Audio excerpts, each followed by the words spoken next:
The nearest to the speaker. A referral by the President of the Pensions Amendment Bill 2022.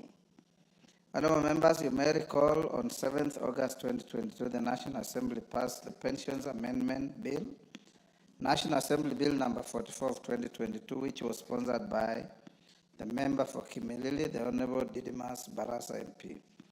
The bill sought to amend the Pensions Act, Cap 189, to provide for timelines within which pension was payable to an officer.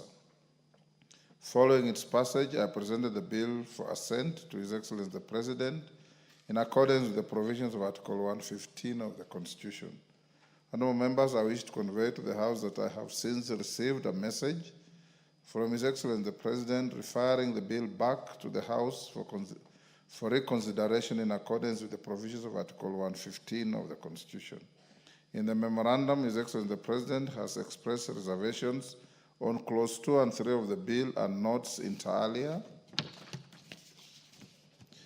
that on Clause 2 of the bill, the proposed amendment which seeks to give the Cabinet Secretary responsible for matters relating to finance powers to make regulations will create an inconsistency with Section 3(2) of the Pensions Act, which provides that the pensions regulations may be amended by regulations made by the President. As such, granting powers to the Cabinet Secretary would create conflict in the implementation of such regulations. And two, that on Clause 3 of the bill, the clause is ambiguous as it does not provide with specificity the date for which pension shall become due. The President notes that the bill lacks clarity on whether the due date is the retirement date or the date on which a retired person makes an application for payment of pension. Further, the President notes that the objects sought to be achieved by the bill can be realized through administrative action by streamlining the pension processes to ensure the timely payment of pension to retired persons. In his reservations, His Excellency the President observes that the bill fails to take cognizance of the recent automation of the pensions process, which has reduced timelines for processing pensions. Consequently, the President recommends deletion of Clause 2 and 3 of the bill, which, as a matter of fact, are the primary content of the bill. Honourable members, Standing Order 154.2 requires the House to consider the President's reservations within 21 days upon receipt of a memorandum. In this regard, the memorandum from the President now stands committed to the Departmental Committee on Finance and National Planning for consideration.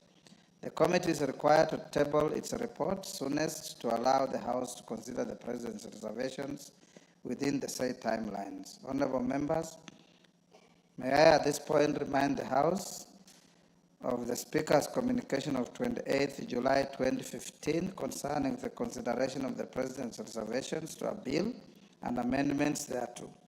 I particularly draw your attention to the guidance that the voting threshold for the passage of amendments proposed by a committee or an individual member that have the effect of fully accommodating the President's reservations is a simple majority, as contemplated under Article 1221 of the Constitution, as read together with 1115(2)(a).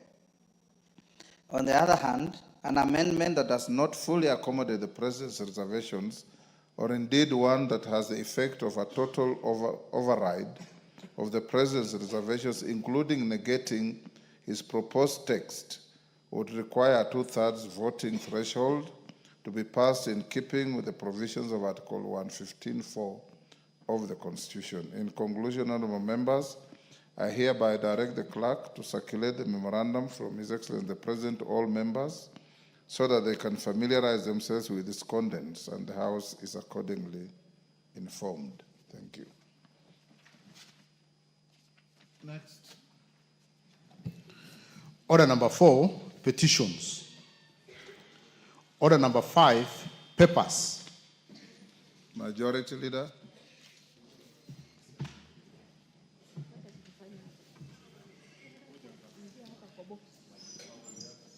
Thank you, Honorable Speaker. Honorable Speaker, allow me to welcome members back from the short working recess that they've had, and hopefully they are now better energized to carry on with the next 4 weeks that the House will be sitting, and we have a lot of important business to transact within those 4 weeks. Allow me, Honorable Speaker, to lay the following papers on the table of the House today, Tuesday, July 22nd, 2025. One, legal notice number 79 of 2025 relating to the National Museum and Heritage Admission Fees, Regulations of 2025, and the explanatory memorandum from the Ministry of Gender, Culture, and Children's Services. Two, legal notice number 94 of 2025 relating to the Kenya National Qualifications Framework, General Regulations of 2025, and the explanatory memorandum from the Ministry of Education. Three, the following legal notices from the Ministry of Energy and Petroleum. One, legal notice number 95 of 2025 relating to the Petroleum Business Licensing and Petroleum Logistics Facility Construction Permit Regulations of 2025. Two is legal notice number 96 of 2025 relating to the Petroleum Licensing of Petroleum Road Transportation Business Regulations of 2025. Three, legal notice number 97 of 2025 relating to the Petroleum Operation of Common User Petroleum Facilities Regulations of 2025. Four is legal notice number 98 of 2025 relating to the Petroleum Information and Statistics Regulations of 2025. Five is legal notice number 99 of 2025 relating to the Petroleum Lubricants Facility Construction and Business Licensing Regulations. Six is legal notice number 98 of 2025 on the Petroleum Information and Statistics Regulations of 2025. Next is legal notice number 100 of 2025 relating to the Petroleum Retail Dispensing Site Construction and Licensing Regulations 2025. Seven is legal notice number 101 of 2025 relating to the Petroleum LPG Gas Regulations of 2025. Next is legal notice number 102 of 2025 relating to the Energy, Petroleum Information and Statistics Revocation Regulations of 2025. 9, legal notice number 103 of 2025 relating to the Energy, Retail Facility Construction and Licensing Regulations of 2025. And legal notice number 104 of 2025 relating to Petroleum Products Quality Management Regulations of 2025. For Honorable Speaker is legal notice number 106 of 2025 relating to the Public Finance Management, Sports, Arts and Social Development Fund Amendment Regulations of 2025 from the National Treasury and Economic Planning.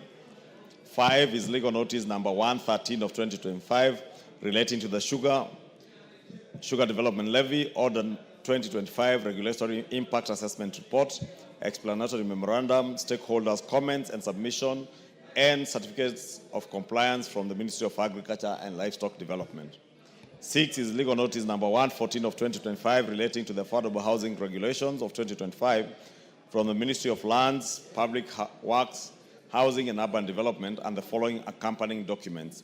1, the published regulations. 2, notice for public participation. 3, notice for the regulatory impact assessment.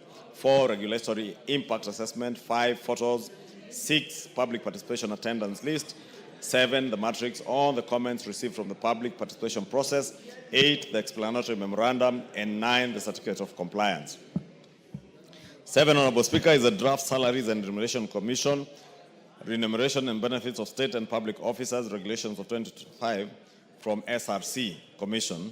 And 8, the submission of nominees from the National Government Constituency Development Fund committees for the following 5 constituencies: Isiolo South, Lungalunga, Kuria West, Homa Bay Town, and Kitui South.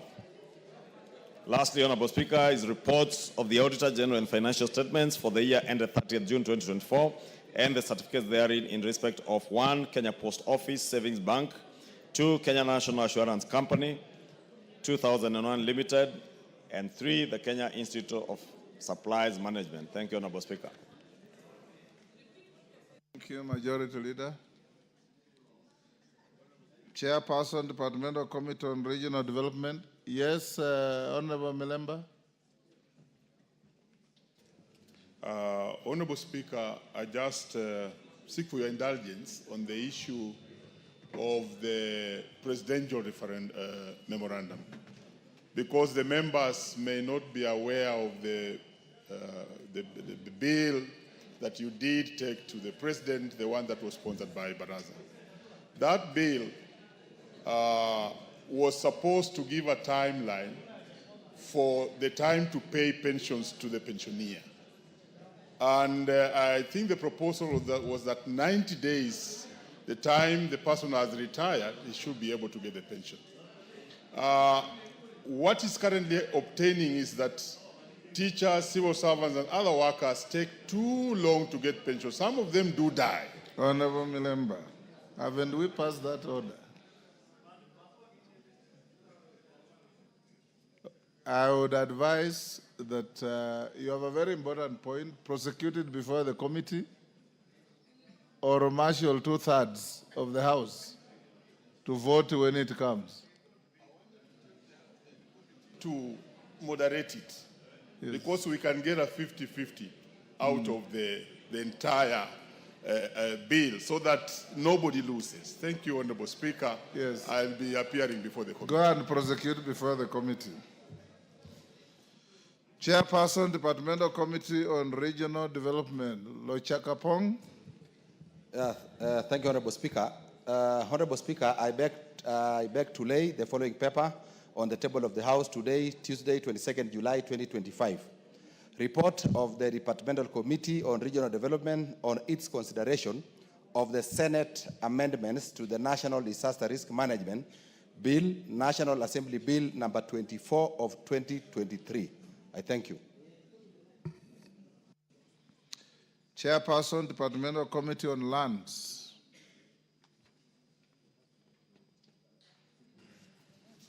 Thank you, Honorable Speaker. Honorable Speaker, I beg to lay the following paper on the table of the House today, Tuesday, 22nd July 2025.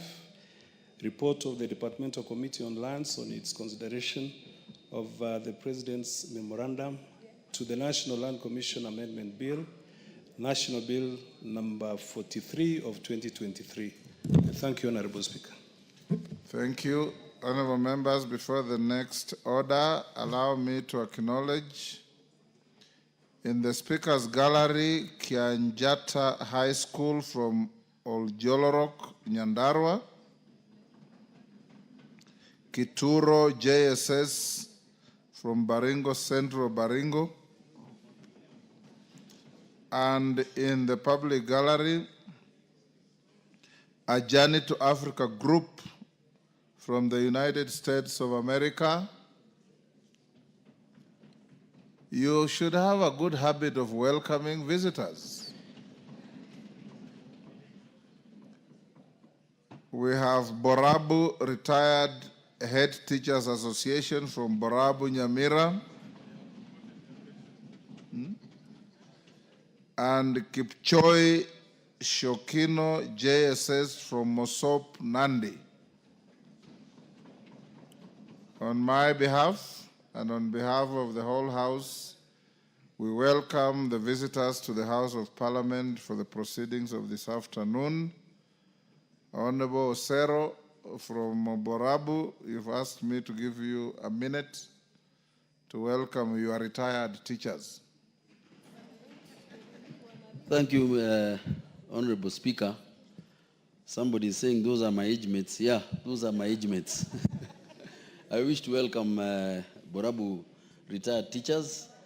These are teachers who've come together in retirement and enjoy life and see the products of their students as it may be.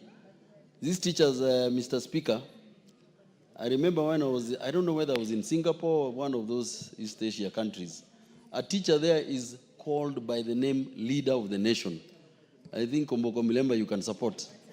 Leader of the Nation. That is what a teacher is. And we are proud to have them here. Feel welcome. And as you travel home, travel with journey masses. Thank you very much, Mr. Speaker. Honorable Osero. Next order. Order number 6, notices of motion. Order number 7, questions and statements. Honorable members, I have 7 listed statements, 2 requests, 5 responses. Question number 1, statement number 1, Mashua Waithaka, member for Kiambu. Thank you, Honorable Speaker.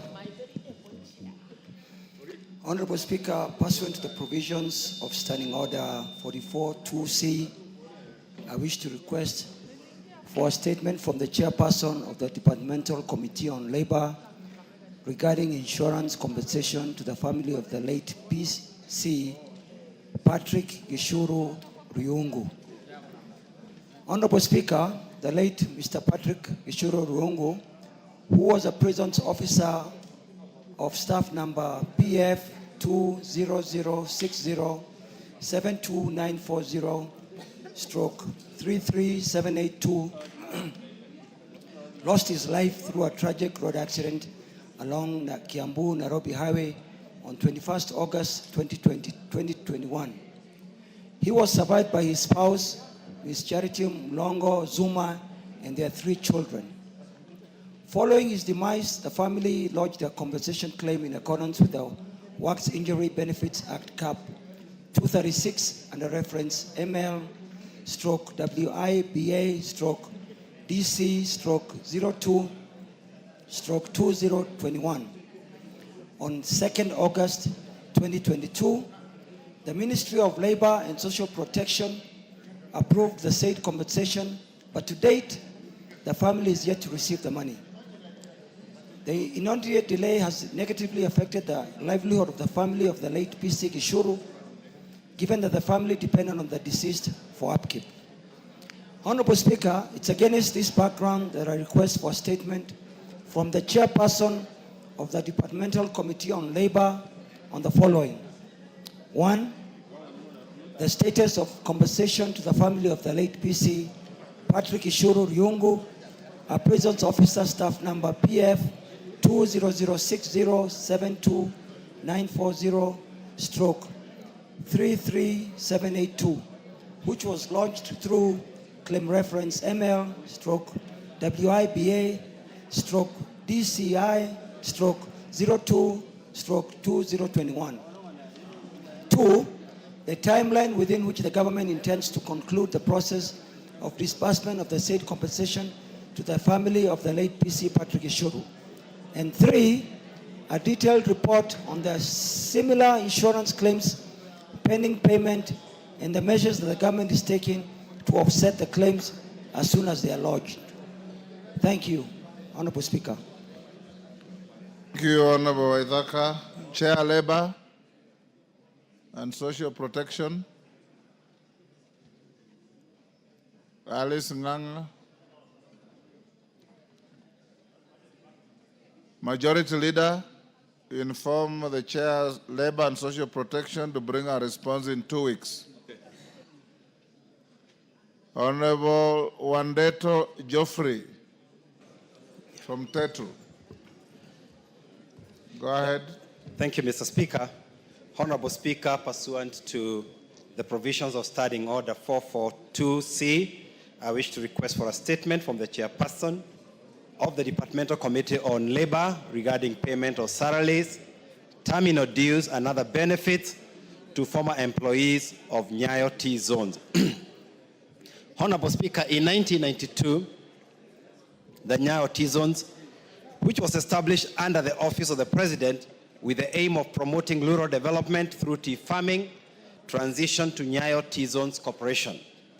Consequently, approximately 702 laborers who worked for the defunct Nyayo T-zones between 1986 and 1996 in the then Tetu district were not compensated for their labor despite numerous follow-up.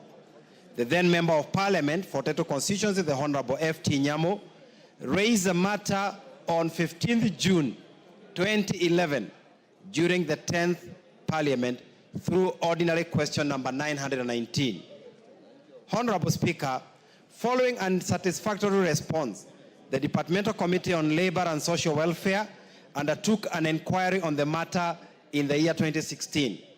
The committee found out that the Ministry of Internal Security, which managed the Nyayo T-zones, did not transfer employment records to the Nyayo T-Zones Development Corporation, the successor entity, leading to protracted disputes as to whether the dues were to be paid by the Office of the President or the Nyayo T-Zones Corporation. Notably, the committee recommended that all the 702 former employees of the Nyayo T-Zones Corporation who worked in the then Teto district be paid their salaries, terminal dues, and other benefits by the Office of the President. Regrettably, Honorable Speaker, the affected employees are yet to be paid. Honorable Speaker, it is against this background that I request for a statement from the chairperson of the Departmental Committee on Labor on the following. A1, a report on the progress made on the settlement of salaries, terminal dues, and other benefits owed to the 702 employees of the Nyayo T-Zones who worked in the then Teto district. 2, steps being taken by the Office of the President to ensure that the former employees receive their dues and the timeline for implementation of the steps. I thank you, Honorable Speaker. Thank you, Honorable Wandeto. Labor, Majority Leader, inform the Chair Labor once again to bring the response to Honorable Wandeto and the House in 2 weeks.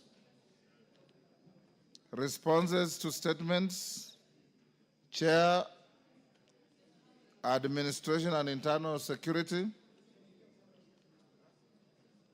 Yes, Ngeleche. I'm Brigitte on its behalf, Chair. You are a member of which chair are you addressing? Administration and Internal Security. Okay. Is Michael Mushira Oljororok in the House? Yes, go ahead. Thank you, Honorable Speaker. This is the statement regarding the disappearance of identity cards from the National Registration Bureau office in Nyandarua West, Oljororok constituency. Honorable Chair, the Member of Parliament for Oljororok constituency, Honorable Michael Mushira, has requested to be appraised of the reported disappearance of ID cards and related documents from the NRB office in Nyandarua West, Oljororok constituency. The Honorable Member particularly sought to be informed on A, the circumstance leading to the loss of the over 2,000 national identity cards and the collection register from the National Registration Office. The status of investigations and finding under the OB number 08-29-5-2025, measures to mitigate the risk of illegal use of the missing identity cards and steps being taken to replace the ID cards free of charge and without delay. I state as follows. The circumstances leading to the loss of over 2,000 national identity cards and the collection register from the NRB office, Honorable Chair, on the morning of 29th May 2025, officers reporting to work at the NRB office in Oljororok discovered that the office had been broken into, although there were no signs of forced entry.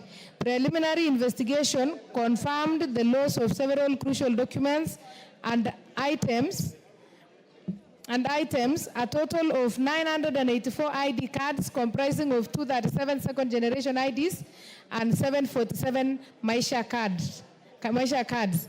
Issuing workbook 134A register, which records the issuance of forms to applicants for signatures by chiefs and assistant chiefs. Collection register, where details of collected IDs cards are logged. Duplicate register, where all applicants for replacement ID cards are recorded. 5, one unused registration form 136C, serial number 256616430, which carry the application's biography and biometric data. A digital camera, serial number 630-192004857. And 8, an electrical extension cable and header. The incident severely disrupted operations and raised significant concerns about the potential misuse of the missing items.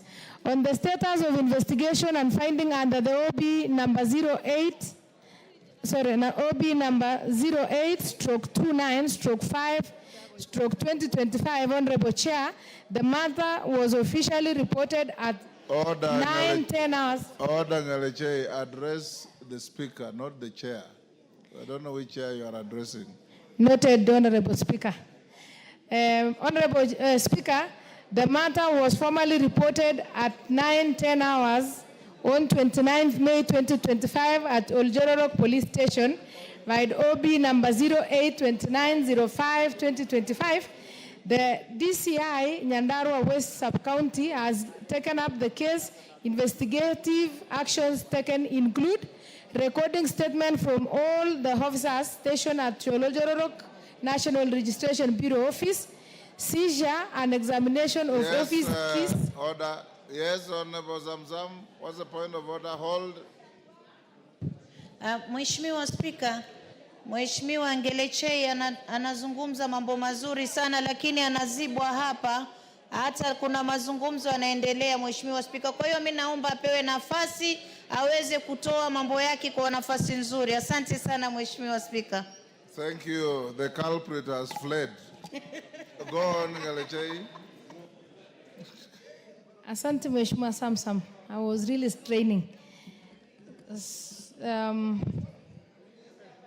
I was reading on the status, I was responding on the status of the investigation and finding under OB 8/29/5/2025. And Honorable Speaker, the recording statement from all the officers stationed at Oljororok NRB has been taken. Seizure of examination of office keys and the office mobile phones. These items have since been returned. As such was also conducted at the residence of the officers who last secured the office on the evening prior to the break-in.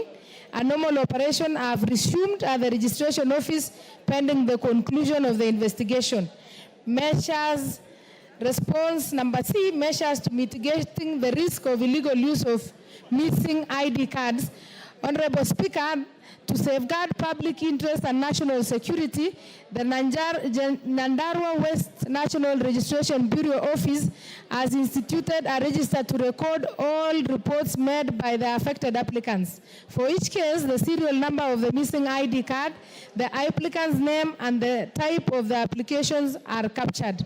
This information is forwarded to NRB headquarters to prompt action, including blacklisting of the affected ID serial numbers.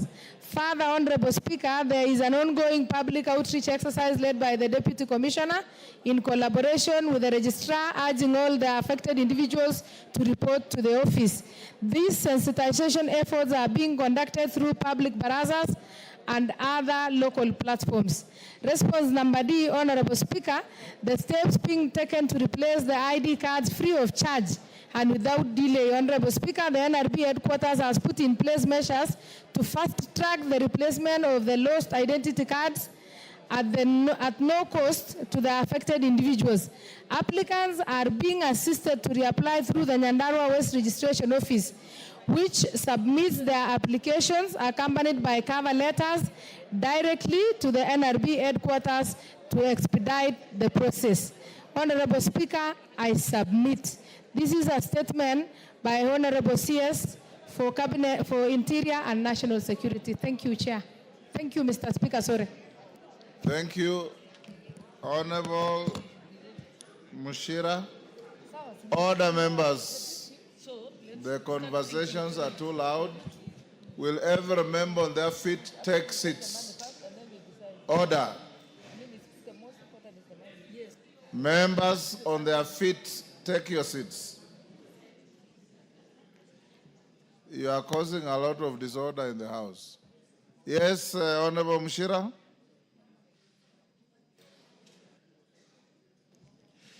Thank you, Mr. Speaker. I'm contented with the statement, and indeed I can confirm that the replacement of the lost IDs is happening at no cost to the beneficiary. Thank you, Mr. Speaker. Thank you. Next, Defense, Intelligence and Foreign Relations. Where's the chair? Is anybody from that committee available to make a response to Honorable Mashua Waithaka? Yes, Kandia, you are a member of the committee? Yes, Honorable Speaker. You have a response? No, Honorable Speaker. I don't have any response, but I will convey the message to the chairman. There is nothing to convey. Today was a response day. So you are not going to convey anything. Okay, let me look for the chairman immediately. You better do that, yes. Honorable Waithaka, you hold in case he comes in. Give Honorable Waithaka the mic.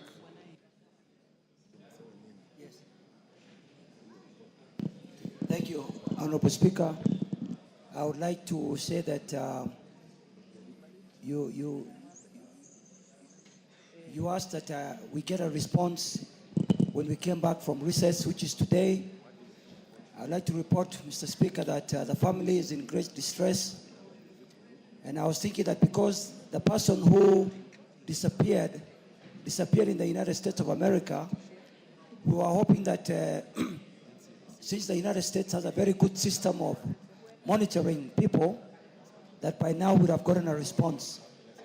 So, Mr. Speaker, I would urge that we get a response in the shortest possible time so that the family can know the fate of their father.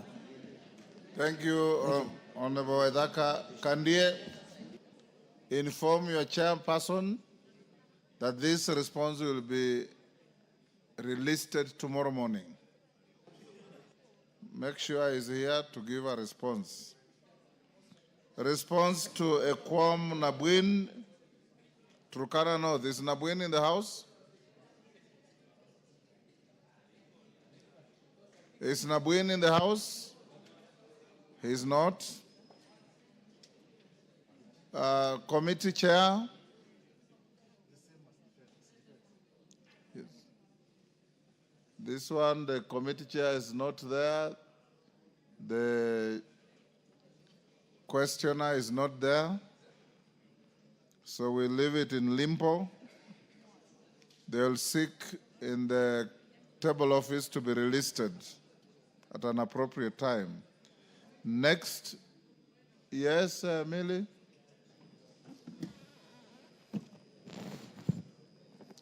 Thank you, Mr. Speaker, for giving me this chance. Mr. Speaker, as you can see, I'm seated by the tallest man in this parliament, Honorable Adipo Kwame of Karachuonyo. Mr. Speaker, I know you had indicated earlier when you had the House business that will raise a moment to eulogize two former members of parliament who are passed. And Honorable Adipo Kwame has told me that you have agreed that Honorable Phoebe issue might be brought tomorrow. Nonetheless, as a member of parliament, our first call and first stop is parliament.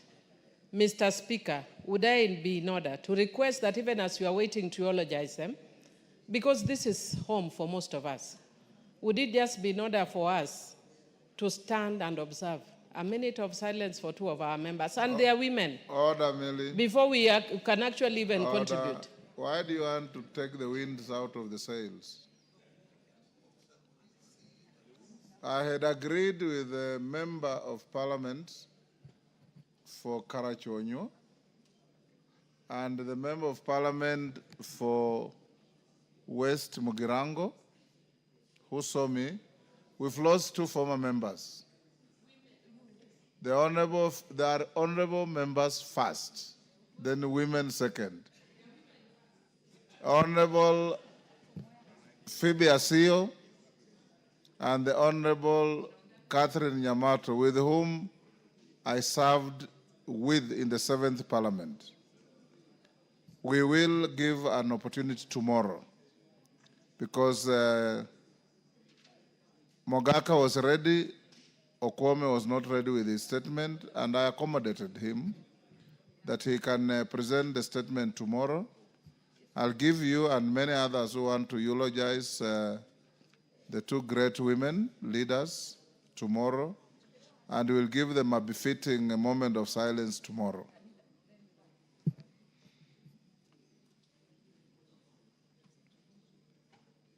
The next is lands. Is the chair lands in the house? Yes, you are, Honorable Nyamoko. Samuel Arama is in the house? Samuel Arama? Honorable Nyamoka, I know the response belongs to the House, but to be fair to the member who saw the statement, in case he has supplementary questions, I direct that the matter be put on the order paper on Thursday this week. Next, transport and infrastructure. Is the chair in the House? GK, you are. Honorable Kainan is in the house. Okay, go ahead and respond. Thank you, Honorable Speaker. Honorable Speaker, on Wednesday, 16th April 2025, the member for Eldas constituency, the Honorable Dr. Eden Kenan, MP, requested for a statement from the chairperson of the Departmental Committee on Transport and Infrastructure regarding the progress made in tarmacking of Wajir, Griftu, Eldas, Bumna, Bute, Moyale, Ethiopia, that is A14 International Track Road. The Honorable Kenan in the statement indicated that the Wajir, that the said route has the potential to unlock transformative potential, which includes reducing logistics costs for business, strengthening supply chain resilience, and fostering regional development.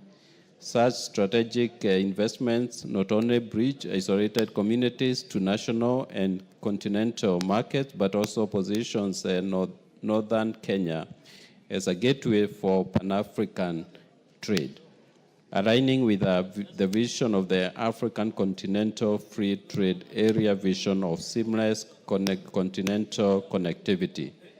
Honorable Speaker, the Honorable Kenan therefore sought to, among other things, establish, one, the current status of funding, planning, and implementation of the tarmacking of the said road managed by KENHA, including specific timelines for its commencement. Two, plans put in place to fund this project, particularly under the Horn of Africa Gateway Project or other development initiatives, and details of these funding commitments.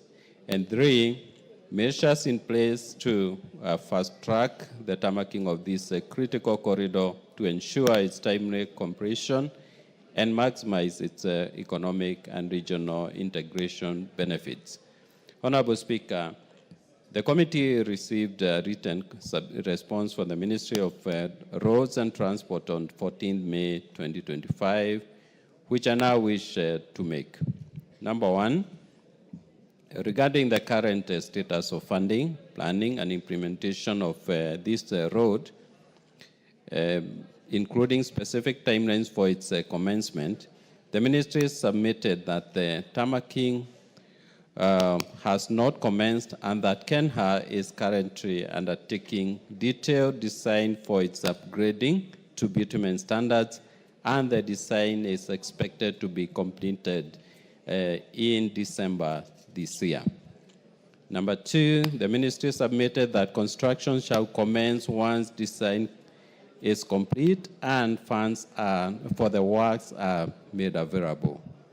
Three, Honorable Speaker, the contractor for the routine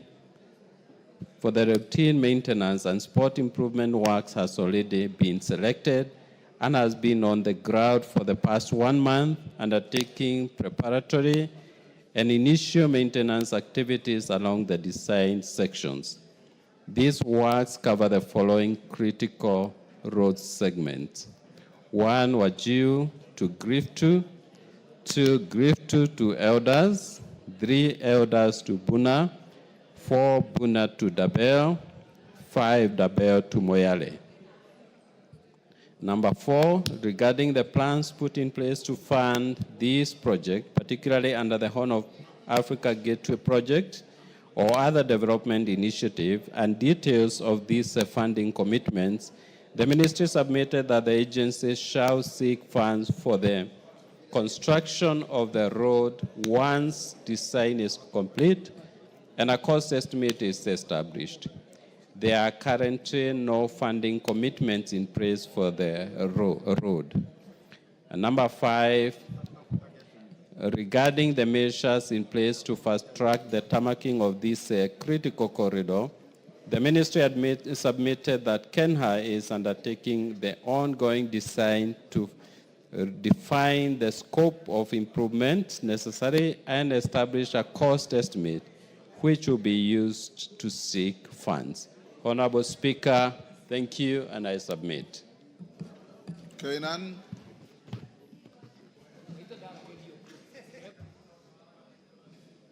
Mr. Speaker, I'm sure from where you sit, you must be very dissatisfied with this answer. This answer is half a paragraph. The Speaker is not a participant. I'm sure the Speaker also is a human being, and as a person who has used that road, in your earlier life as a lawyer, you must be familiar with that particular road. That road, Mr. Speaker, there was an engagement between the Kenyan government and the Ethiopian government in the early 70s, Mr. Speaker, when Mzee Kibaki was the Minister for Finance under the leadership of the late Haile Selassie and under the leadership of the late President Kenyatta. Mr. Speaker, this answer on the face of it, my good friend, Mr. Speaker, could you please ask the members to consult in low tones? Members, reduce loud consultations. Mr. Speaker, this answer has not attempted, and I'm sure Chairman GK is familiar with this because he comes from a region which has a lot of tarmac roads, Mr. Speaker, a region that has been privileged, a region that is lucky. Honorable Barto, can you tell those members gravitating around you to go and take their seats? Go on. Mr. Speaker, I was just saying, maybe the Honorable GK, coming from a region that is well taken care of in terms of road infrastructure, cannot imagine a road linking Kenya to Addis. From all the way from Addis to Moyale to Wajir, has been at the planning stage since 1974, Mr. Speaker. I'm sure I don't know whether Mr. GK was born then. From 1974 to date, Mr. Speaker, is over 50 years. We are still planning. We are still planning. And yet, our number one foreign policy, Mr. Speaker, is economic diplomacy. Ethiopia has a population of over 150 million people. If we cannot plan for that road, Mr. Speaker, meaning therefore, and we have concentrated all our road infrastructure to a region just here, Mr. Speaker, meaning we have become an inward-looking nation, Mr. Speaker. Isn't it the high time that we declare this answer, Mr. Speaker, as a not answer at all, and the Honorable GK to go back to the ministry and get an answer that really attempts to address this historical problem, Mr. Speaker, because it says, Mr. Speaker, you look at it, this answer, I don't know who wrote this. I'm sure the Honorable Chirchir did not go through this. If indeed he did, and I know he's very sympathetic to our region, he will have drafted a different answer. Because what I wanted is to find out whether there's any planning.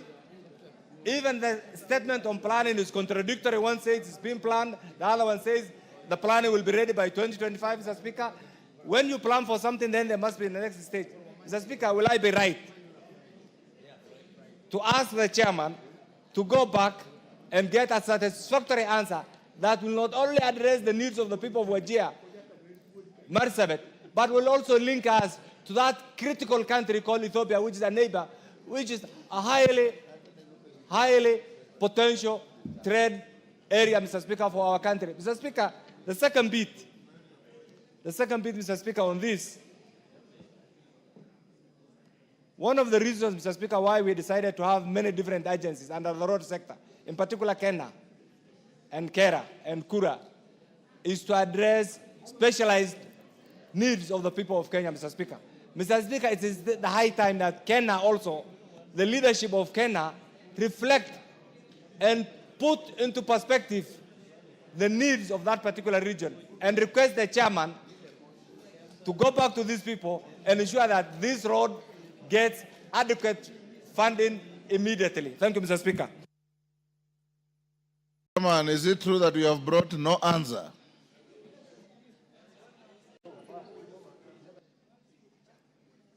Give the chairman.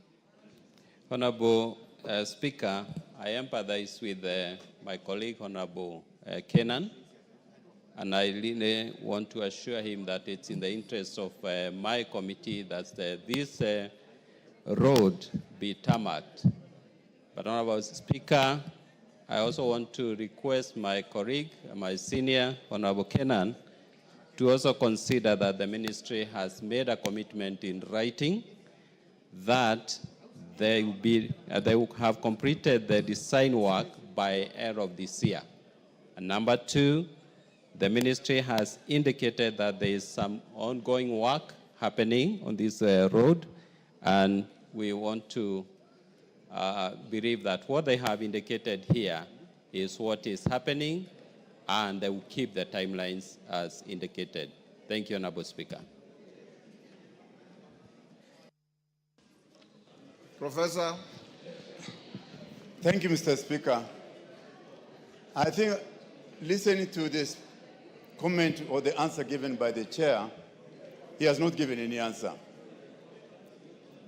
That road, I share that road, at least 65 kilometers of that road in my constituency.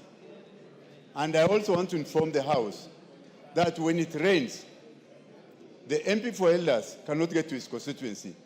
The MP for Mandera North, Wajir North, cannot get to his constituency just because of the poor state of that road. I think we should not be talking about we are planning. Let's take a much more affirmative action to help the people of Wajir to be connected to the world, to the only tarmac road in the north, so that they can also enjoy what other people have been enjoying. It actually, by making that road at bitumen standard, you are actually opening up the business in that area.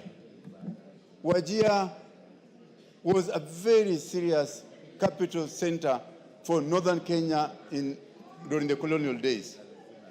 And it was well connected to Moyale. We cannot continue to wait for plans to be done.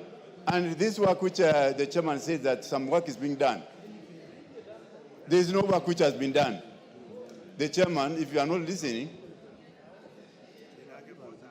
there is no work which has been done, and we need to be made your point.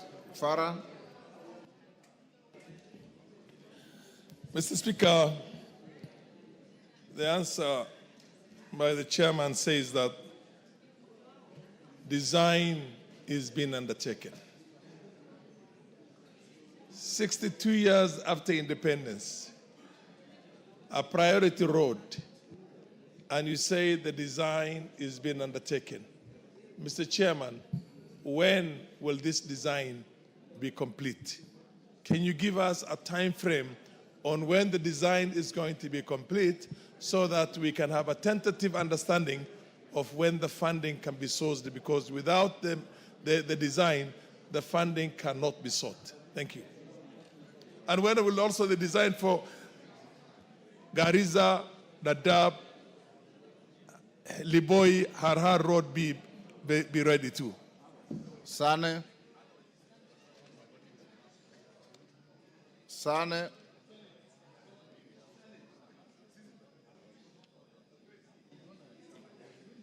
Is there fumbling with the gadget? Thank you, Mr. Speaker. I'm equally not happy, or rather not satisfied with the response of the committee. I'm a member of that committee. Mr. Speaker, it all talks to the level of marginalization. This road traverses my constituency, 60 to 70% of this road. 62 years of independence. We don't have substantive answers. As we speak, this road is impassable. Many other roads in the constituency are impassable, not motorable at all. I have made various requests to make the committee visit this road so that they can actualize and do some ground truthing. my request is that this House or the chair speaks an affirmative command on this committee, Mr. Speaker, which I belong to, that we do visit these roads so that we can come up with substantive answers. Thank you. Chair Rhodes. Honorable Speaker, listening to my colleagues and the interest they have to ensure that this road is tarmacked, we will invite the DG, I believe now the acting DG, Kenha, and the minister to come and explain to the committee the measures that they are undertaking to ensure that this road is tarmacked. Thank you. Thank you. Yes, Kainan, very last. Mr. Speaker, can the chairman assure this House before the end of the current regime, before the end of this term, the end of this current regime might be 2032, before the end of this current term, this particular road will be tarmacked. Can you assure the House? And two, taking into account that, Chairman, you preside over a very important committee. Can you also assure this House that the planning will be fast-tracked so it does not wait for the end of this year and the commencement of the construction starts immediately? Since you're going to have the, thank you, Mr. Speaker. Since you're going to have the DG and the Minister, the Cabinet Secretary most likely available for this, could you do the totality of Northern Kenya? Because the road I talked to you about, the Madogo, Garissa, Dadaab, Liboi, Harhar Road, the design has already been awarded to a company. It's been ongoing now for the last 7-8 months.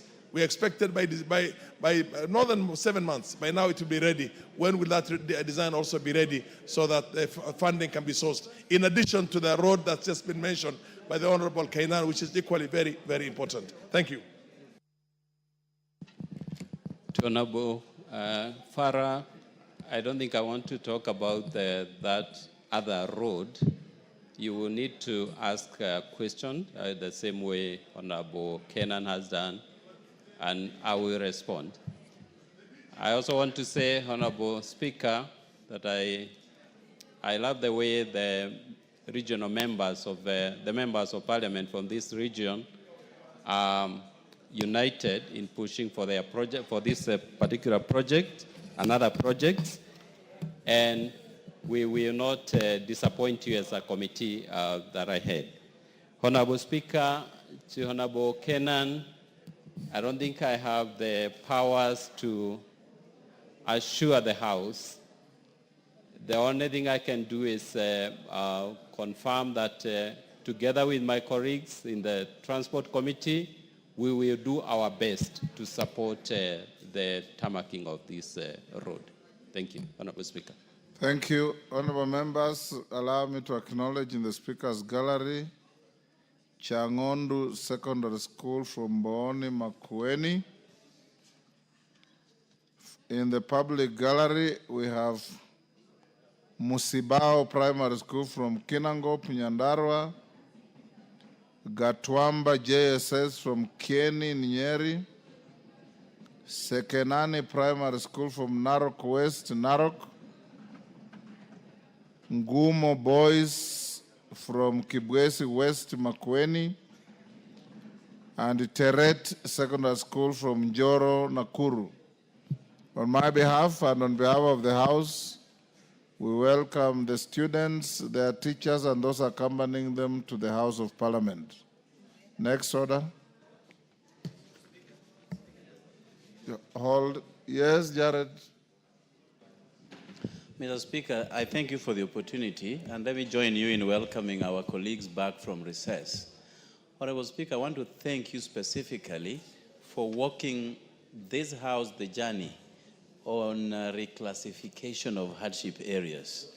And through your efforts, Honorable Speaker, you did invite the Prime Cabinet Secretary before this House, who took us through the journey of new reclassification of hardship areas, Honorable Speaker. Honorable Speaker, when the Prime Cabinet Secretary presented here, he did mention the new areas that were yet to be gazetted, but had been identified by the government for gazettement, Honorable Speaker. Honorable Speaker, a week ago, I read that that process has since been suspended. They have suspended gazettement of areas that have already been identified by the government to be hardship areas, Honorable Speaker. Now, the reason that has been advanced is that those who are benefiting and who are to be removed from the scheme have since made noises to the effect that they are not ready to lose, Honorable Speaker. Honorable Speaker, I've got absolutely no problem people retaining what they are getting. But then what is the fate of those who are identified as new beneficiaries by government, Honorable Speaker? And you are not new to this process because you have always stood with us in this journey, Honorable Speaker. Nyando constituency was part of the areas that were newly identified for gazettement. And the expectation out there was that by the end of July, in the new financial year, they were going to have varied pay slips, Honorable Speaker. Now, with this information, it has dampened the spirits of teachers particularly, together with those who serve in the national government, or public servants for that matter, that they are now not very keen to what this government talks about, Honorable Speaker. But when the government states an issue, much less by a Prime Cabinet Secretary, Honorable Speaker, it has to be implemented. You cannot walk back on a promise that has been made to people who absolutely need this help, Honorable Speaker. So I need your direction. Honorable Jared Okello, you are prosecuting an argument based on something you read somewhere. Yes. There has been no official communication to that effect. So you probably are flogging a dead horse. Yes. Why can't you, if you need better clarity, frame another request? And I see the majority leader is here, then I can direct him to take an appropriate moment and respond. Because you are saying you read somewhere. Yes. And you are using that as a basis of your authority, contrary to your standing orders. Yes. Yes.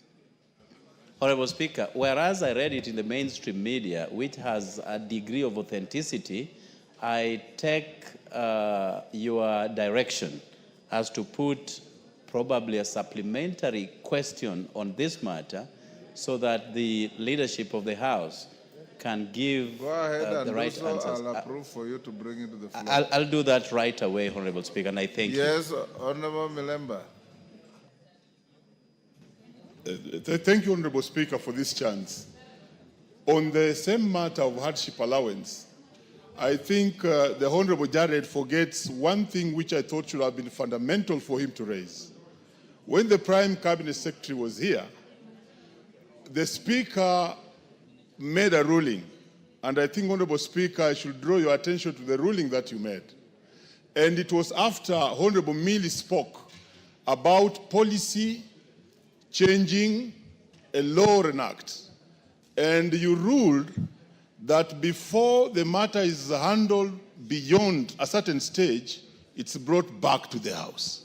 So I think that's what Honorable Jared should follow, and I'm also following the same, because I'm a keen and thorough follower of the fact that no teacher who has been getting hardship allowance should lose his place, but also keen that if new places are there, let them be included. Thank you, Honorable Speaker.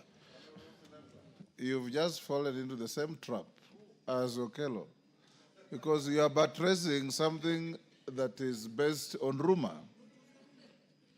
And Standing Order 87 is very clear, except as the Speaker may otherwise allow, it shall be out of order for a member to refer to an extract from print or electronic media as an authority in the member's speech. So he used a fault authority, and you are using the same fault authority as a basis of your argument. Let him bring, or you bring, I know you are a trade unionist, for teachers who are mostly affected by, yes, that's correct. Jared Okello is pursuing the rights of the people he represents using rumors from the media. And that's what I'm saying should not be the case. So when he files or you file an additional request, I will allow it to be prosecuted. Next order. Order number 8, motion. Consideration of the performance audit report on the provision of services to persons with disability by the National Council for Persons with Disability. Question to be put. Order, members on their feet, take your seats. DK, today you are extremely active.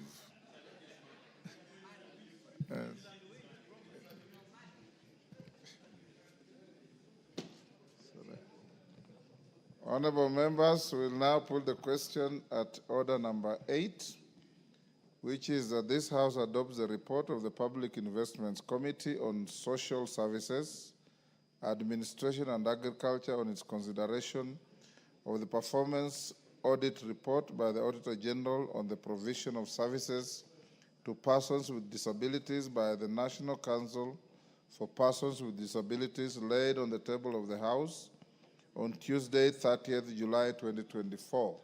As members of that opinion say aye. Will those of the contrary opinion say nay? The ayes have it. Order number 9, motion. Consideration of the 5th report on the financial statement for NGCDF accounts for 6 constituencies in Busia County. Chairperson, Decentralized Funds Accounts Committee, Honorable Muliungi, PS Emeritus. Thank you, Mr. Speaker. Mr. Speaker, I beg to move that this House adopts the 5th report of the Decentralized Funds Accounts Committee on its examination of the audited financial statements for the National Government Constituencies Development Fund for 6 constituencies in Busia County for the financial years 2013-14, 2014-15. Order, Honorable Muliungi. Read the motion as framed on the order paper. I beg to move the following motion, then read the motion as it appears on the order paper. Honorable Speaker, I beg to move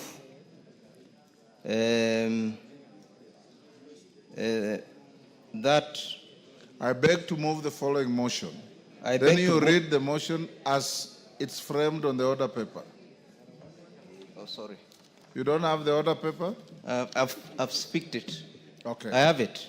Yes. Mr. Speaker, I beg to move the following motion. Consideration of the 5th report of the financial statements for the NGCDF accounts for 6 constituencies in Busia County. Mr. Speaker. Order, Honorable Muliungi. You are a seasoned member. I beg to move the following motion, then read the motion as it is, word for word. Okay, thank you, Mr. Speaker. Millie, can you help your colleague behind you? No, I have it now. Yes. I have it now. Go Mr. ahead. Speaker, I beg to move the following motion. That this House adopts the 5th report of the Decentralized Funds Accounts Committee on its consideration of the report of the Auditor General on the financial statements for the National Government Constituency Development Fund for 6 constituencies in Busia County being Teso South, Matayos, Nambale, Funyula, Teso North, and the Butula constituencies for the financial years 2013-2014, 2014-2015, 2015-2016, 2016-2017, 2017-2018, 2018-2019, 2019-2020, 2020-2021, and the 2021-2022 laid on the table of the House on Thursday, 10th of April, 2025. Excellent. Now you can use your notes to move in the manner you wish. Honorable Speaker, I beg to move that, Honorable Speaker, I think my clerk did the wrong notes. Honorable Speaker, the Decentralized Funds Accounts Committee is established pursuant to National Standing Order number 205B and is responsible for the examination of the reports of the Auditor General on the accounts of the National Government Constituencies Development Fund, the National Government Constituency Action Fund, GAF, and the respective governing boards.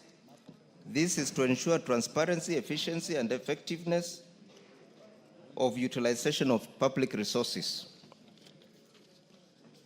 Honorable Speaker, the committee examined a total of 54 reports of the Auditor General for Teso South, Matayos, Nambale, Funyula, Teso North, and the Mbutula constituencies, covering 9 financial years for 2013-14 to 2021-2022. The observations, findings, and recommendations are contained in the committee report now before the House. The committee inherited a backlog of over 4,000 audit reports for the financial year 2013-2014 for NGCDF. Given that each of the 290 constituencies is audited independently, the committee initially reviewed financial statements for 3 years concurrently per county. Later, we resolved to examine all the available reports up to the most recent current year.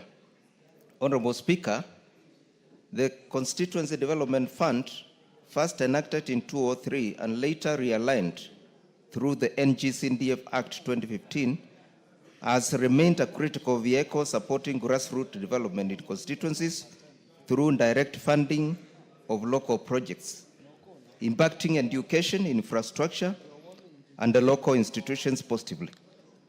The fund has had a significant impact on the lives of the people of Busia County through various infrastructure and social development projects, including the construction and renovation of schools, purchase of land for public institutions, and the supporting for security and the other initiatives. A highlight of some of the projects undertaken in Busia County constituencies examined include: number 1, in Teso South constituency, the fund supported the construction of a 2-story administration and tuition block at Busia Township Primary School. In Matayos constituency, a major project undertaken was the construction of administration block at Mundinga Secondary School. In Nambale constituency, the fund was used to purchase land for expansion of Quilare Secondary School and Mungasi TTI. In Funyula constituency, the fund supported drilling of a bore at Munandi Primary School, providing the much needed water to the community. In Teso North constituency, the fund financed the construction of Kocholia KMTC, including its administration block, lecture halls, and laboratories. In Butula constituency, the fund was used to construct Burinda Chiefs Camp, which now serves as the office of the Marachi West Assistant County Commissioner. Honorable Speaker, upon examination of the Auditor General's reports for the 6 constituencies, the committee made the following general observations and recommendations. On outstanding land issues, the committee observed that during the period under review, all 6 constituencies in Busia County had outstanding land issues, including transfer, succession, acquisition of title deeds for land, purchased using the fund relating to procurement done over 10 years ago with no title on deeds. The committee therefore recommends that the NGCDF board, in conjunction with the NGCDF committees, should within 3 months upon adoption of this report ensure that fund account managers are guided on the succession and the land transfer processes to ensure title deeds for their respective institutions, and institutions are listed as beneficiaries where appropriate on succession matters. The board should also establish a clear policy on the procedure for buying land to ensure due diligence is done, ensuring compliance with Section 11(1)(k) of the National Government Constituencies Development Fund Regulations 2016, which mandates verification and authentication of ownership documents with relevant government agencies. On pending, ongoing, and stored projects, the committee observed that a critical cause of stored projects was partial allocation of funds and late exchequer releases by the Treasury. The committee recommends that NGCDA board should discourage partial allocation of funds and ensure projects are completed within 2 financial years. The board should also develop a realistic policy framework in consultation with relevant government departments for costing projects to ensure estimates are accurate to prevent stalling of projects. Honorable Speaker, on audit, coordination and documentation, the committee noted that there is inadequate coordination between fund account managers and the Office of the Auditor General, particularly in responding to audit queries, and are failing the necessary documents for audit review in a timely manner. The committee recommends that NGCDA board issues administrative guidelines to ensure fund account managers maintain original project files at the NGCDF office to ensure they are available for audit. Further, constituency committees should employ qualified accountants to strengthen financial management. Honorable Speaker, on non-compliance with procurement laws, the committee observed that management and the project management committees, some of them failed to comply with the Public Procurement and Asset Disposal Act 2015. The committee recommends that the NGCDA board, in consultation with the Public Procurement Regulatory Authority, conducts continuous capacity building for all fund account managers and PMCs on procurement laws and regulations. On allocation of emergency funds, the committee observed instances where funds were allocated for non-emergency purposes. The committee recommends strict adherence to Section 6.2 and 813 of the NGCDF Act 2015, which outlines the conditions for allocation and use of emergency funds. Finally, Honorable Speaker, on co-funding of projects, the committee observed that buses were being purchased through hire purchase and asset financing, which is contrary to the specified procurement methods and the board's directive on purchase of buses on an one-off basis. The committee recommends that NGCDA board enforce its guidelines on the purchase of school buses where co-funding is necessary. Evidence and availability of funds from the partner institutions should be provided before the board's approval. Honorable Speaker, the committee recommendations in this report are aimed at enhancing accountability, transparency, and efficiency in the management of the National Government Constituencies Development Fund in Busia and the development outcomes in our constituencies throughout the country for oversight by the NGCDF. Honorable Speaker, I beg to move and request Honorable Muthoni Kiara to second the motion. I thank you, Honorable Madam Speaker.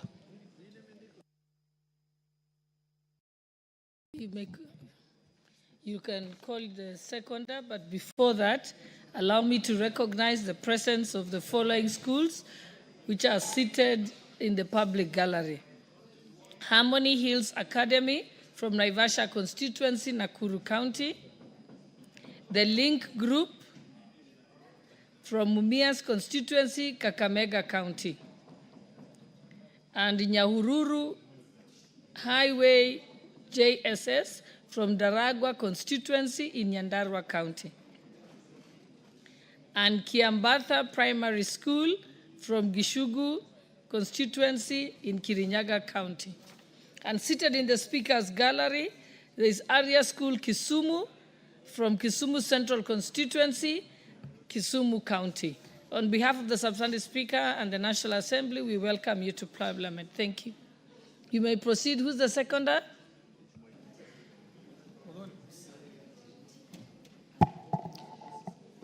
Thank you, Madam Speaker. Madam Speaker, the decentralized committee did interrogate and look at the audited report of Teso South, Matthias, Nambari, Funyula, Teso North, and Butura constituencies in Busia County. Honorable Speaker, the committee were examining the audited accounts, invited both current and former fund account managers, as well as the Chief Executive Officer of the NGCDF Board to clarify issues raised by the Auditor General. The committee made observations and recommendations for the respective constituencies based on the nature of the audited issues raised. Honorable Speaker, it is very evident that a majority of the issues that were raised did cut across all the constituencies, Honorable Madam Speaker. And one of the major issues that was raised is the issue of land, which has been mentioned, Honorable Speaker, and the issue of land has become very emotive in almost all the constituencies where land is purchased, but eventually it lacks documentation. Honorable Speaker, with this, Honorable Speaker, widespread anomaly, the NGCDF board has been advised to fast track on the sale documents and ensure that all land purchased as required documents. Honorable Speaker, matters of great concern is failure of the fund managers to submit the necessary documents for audit review at the time of the audit. The fund account managers are well trained, but they know all the documents that they are supposed to avail during the time of audit. But Honorable Speaker, more often than not, these documents are not availed.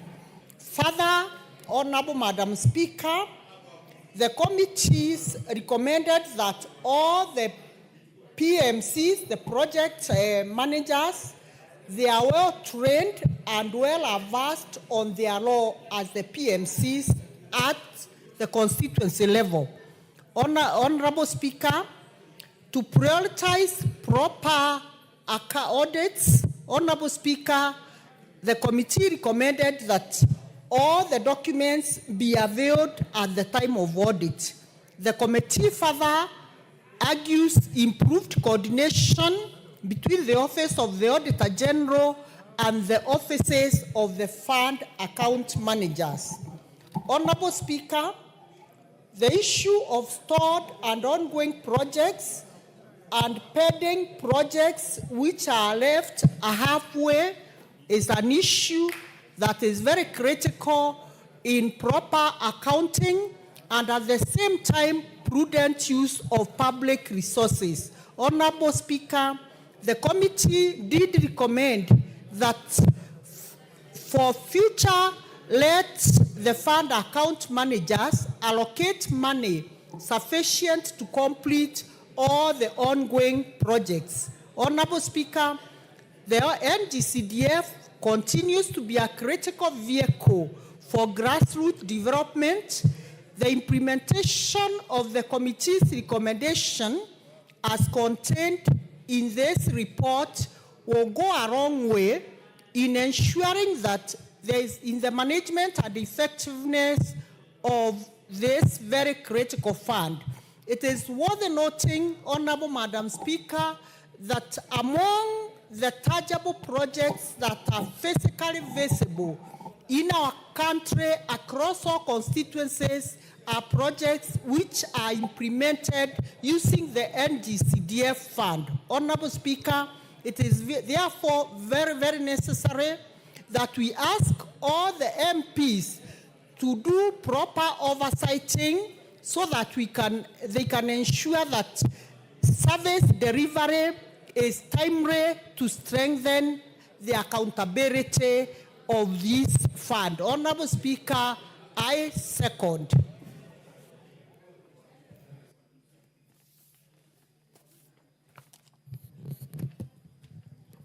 Honorable members, I now propose the question that the House adopts the 5th report of the Decentralized Funds Accounts Committee on its consideration of the report of the Auditor General on the financial statements of the National Government Constituencies Development Fund for 6 county constituencies in Busia County, being Teso South, Matayos, Nambale,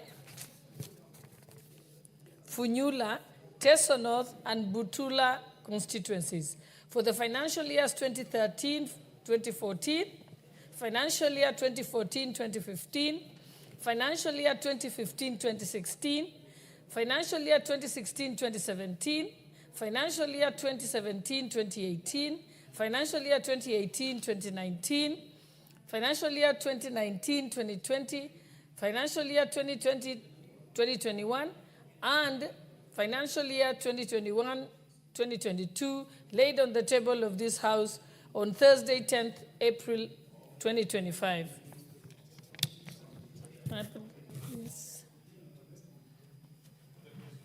Honorable Millie, you want to contribute before I put the question? Madam Speaker, I presume you have proposed. Thank you. Madam Speaker, let me thank you for giving me this opportunity to contribute to this. Madam Speaker, I want to thank the committee for that report in relation to NGCDF utilization in the constituencies in Busia County. Madam Speaker, I do note that the committee has concentrated especially on policy issues that will enhance efficiency and efficacy in delivery.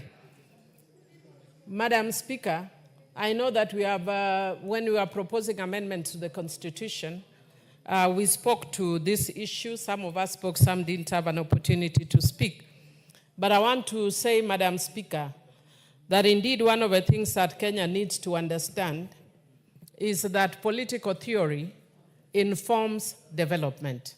And in Africa, we adopted certain political theories from the West, and some of them are not necessarily the right size or the right fit. We have a country that is very ethnicized. We have 42 tribes. I think now there are 44 tribes.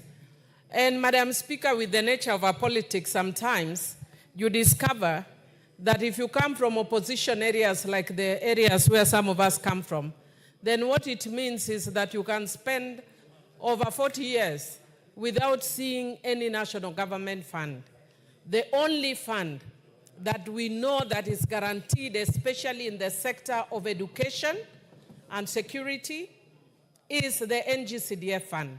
And I want to clarify, Madam Speaker, that even if the NGCDF fund were to be stopped from going to the constituencies, it will not go to the counties, because NGCDF funds are not devolved funds. They are funds, they are part of the national government fund. So even if the centralized system that the national government has adopted were to be withdrawn so that we move away from decentralization, then it means that decision will solely be made at the national level. But right now, we have our own people making those decisions at the village levels through public participation. People are able to say what their needs are, and the MP is able to oversight and intervene where there is unfairness. Madam Speaker, I just wanted to raise one issue that this committee has talked to. I agree with them over the issue of land, that whenever we are doing work or as CDF, as a national government, that land needs to have title. The biggest primary school in my constituency, which is called Usare, public primary school, when I joined as a member of parliament, there was a court order that the school be sold and given back to the original owner. And it's the biggest public primary school. And it was a court order. Why? Because when the land was being transferred, or when the person was donating, they never gave back, they never gave the title deed, or there was no transfer. And because of that, there are some people who become smart, their grandfathers or their fathers donate land. And after they have died, they turn and now want to claim that land, especially where land has appreciated in cost.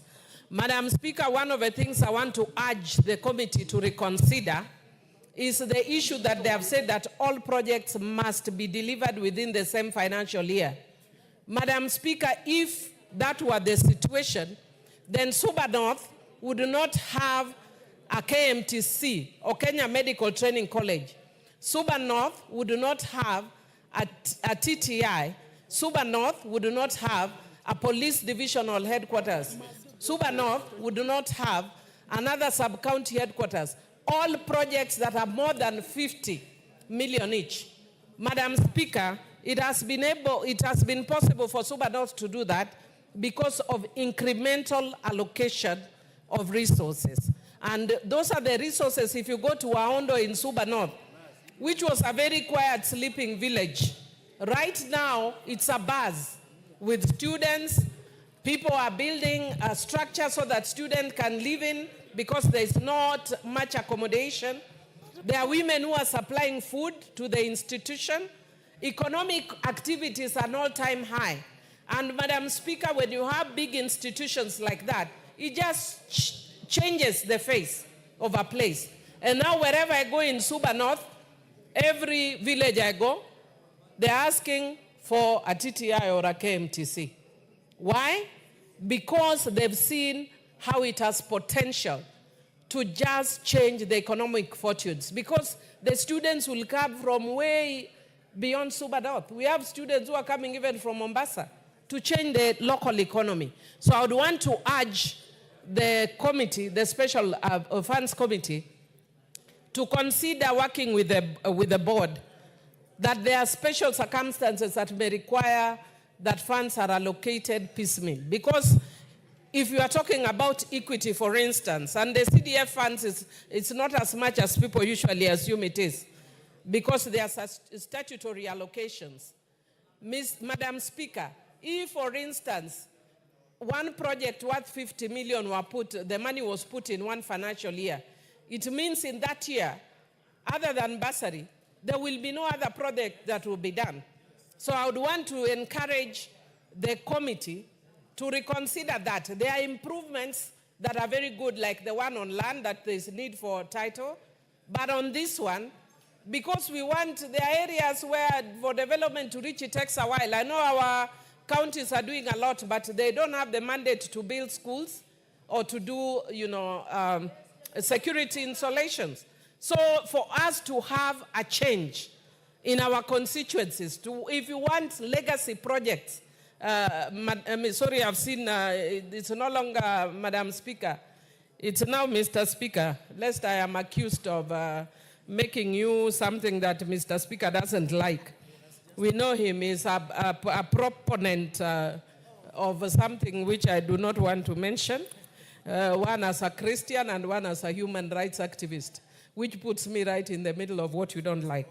So, Mr. Speaker, I just want to say that based on that, I would want to encourage the committee to have a special attention on special projects. And finally, Mr. Speaker, the other issue that I'd want to speak to is the issue of, because as MPs we do oversight, and sometimes when you do oversight, you discover that there are people, like maybe in a past constituency, you discover that maybe a fund account manager who is employed at the national level may have not used the funds in the manner that they have done, that they were meant to. Maybe they've used overspent in one thing as against another. They should be held personally responsible, Mr. Speaker. And where such managers are willing to, I would want to encourage the board to make sure that they carry through and not to shield people who may not necessarily have stolen, but have gone against, like for instance, if you have funds for building a class and the money is used in monitoring and evaluation instead, that takes away, the accounts from what was actually it was intended for, which is not in the law, because the law is very clear. The NGCDF Act is very clear in the way the funds should be spent. Otherwise, I support the committee and thank them for the good work. Thank you, Mr. Speaker.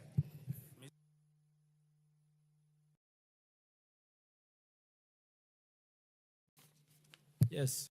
The Honorable Gitonga Murugara, you want to speak to this? Certainly not interested. The Honorable Zamzam Chimba. Asante sana Mheshimiwa Spika, na mimi niweze kupongeza kamati ambayo inashughulikia masala ya NGCDF na ngafu. Mheshimiwa Spika, Mheshimiwa Spika, ni dhahiri kuwa kamati ambayo inashughulikia mambo haya ya kuweza kupeleka maendeleo kule mashinani inafanya kazi nzuri sana Mheshimiwa Spika. Na mimi nilikuwa napenda sana kuzungumzia ili Wakenya waelewe. Wajua vita vimekuwa vingi hapa, wanalaumu wabunge, si wabunge ambao wanafanya, kuna kamati ambayo inasimamia haya maendeleo. Hata katika ngafu, sisi kina mama 47 groups zikisha apply ile pesa ya ngafu kwa katika board, wao wanatuletea sisi check, tunaweza kupeleka tu Mheshimiwa Spika.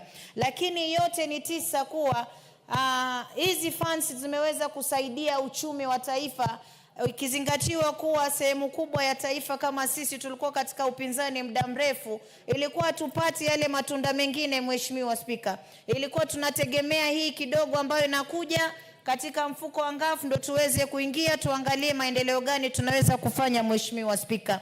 Ukiangalia Mombasa nimeweza kujenga kutumia ngafu ile GBV Center ambayo ndio kubwa Kenya nzima. Na ni hiyo ngafu ambayo inaweza kusaidia kina mama kule mashinani Mheshimiwa Spika. Kwa hiyo na mimi pia ningeweza kusema kamati hii iangalie kina mama pia tutamani kujenga sehemu, lakini kupata ile hatimiliki inakuwa shida. Kwa hiyo kama kuna namna ambayo wanaweza kutuita pia sisi kina mama 47 tukakaa chini tukajua kamati inaweza kutusaidia namna gani, pia nitaweza kushukuru Mheshimiwa Spika. Na kama alivyosema mtangulizi wangu, yani maendeleo kwenda mashinani ni kuwezesha ile NGCDF iweze kushika mpaka kule chini kama ilivyo Mheshimiwa Spika, wala wasiweze kupokonywa Mheshimiwa Spika. Itakuwa wabunge nao pia wanaangaliwa kila sehemu, anaambiwa hapa hakuna shule, hapa hakuna ofisi za maskari, hapa hakuna ofisi ya chief. Unapata hawa waheshimiwa wabunge ndio wameweza kuangalia oversight kuhakikisha kuwa haya maendeleo yanafika mashinani Mheshimiwa Spika. Na mimi napenda kusema waachiwe hii mambo ya CDF, waweze oversight wakiangalia kunaenda namna gani bila kupokonywa wala kupelekwa sehemu nyingine. Na tumeangalia Mheshimiwa Spika, kule chini hawa ndugu zetu magavana wamekuwa na pesa tena nyingi sana, lakini huwezi kufeel maendeleo yao kama vile unavyofeel maendeleo ambayo yanasimamiwa na mbunge Mheshimiwa Spika. Kwa hiyo mimi napigia upato hii kamati na nasema wabunge waendelee kuwa supported ili waweze kuangalia miradi inayohusika na jamii kule chini, manake wao ndo ambao wanasimamia jamii, walipigiwa kura waje bunge waje kuangalia ni mambo gani wanaweza kusaidia jamii. Na Kenya ielewe kuwa hizi pesa hazishikwi na mbunge, hakuna mahali popote anaweka signature. Mbunge yeye ana oversight tu kuhakikisha yale maendeleo ambao wananchi wamemuomba, na ameenda kwenye vikao kuangalia kuwa wananchi wanataka hili na lile liwe imetimika na wao wameweza kupata maendeleo. Asante sana Mheshimiwa Spika.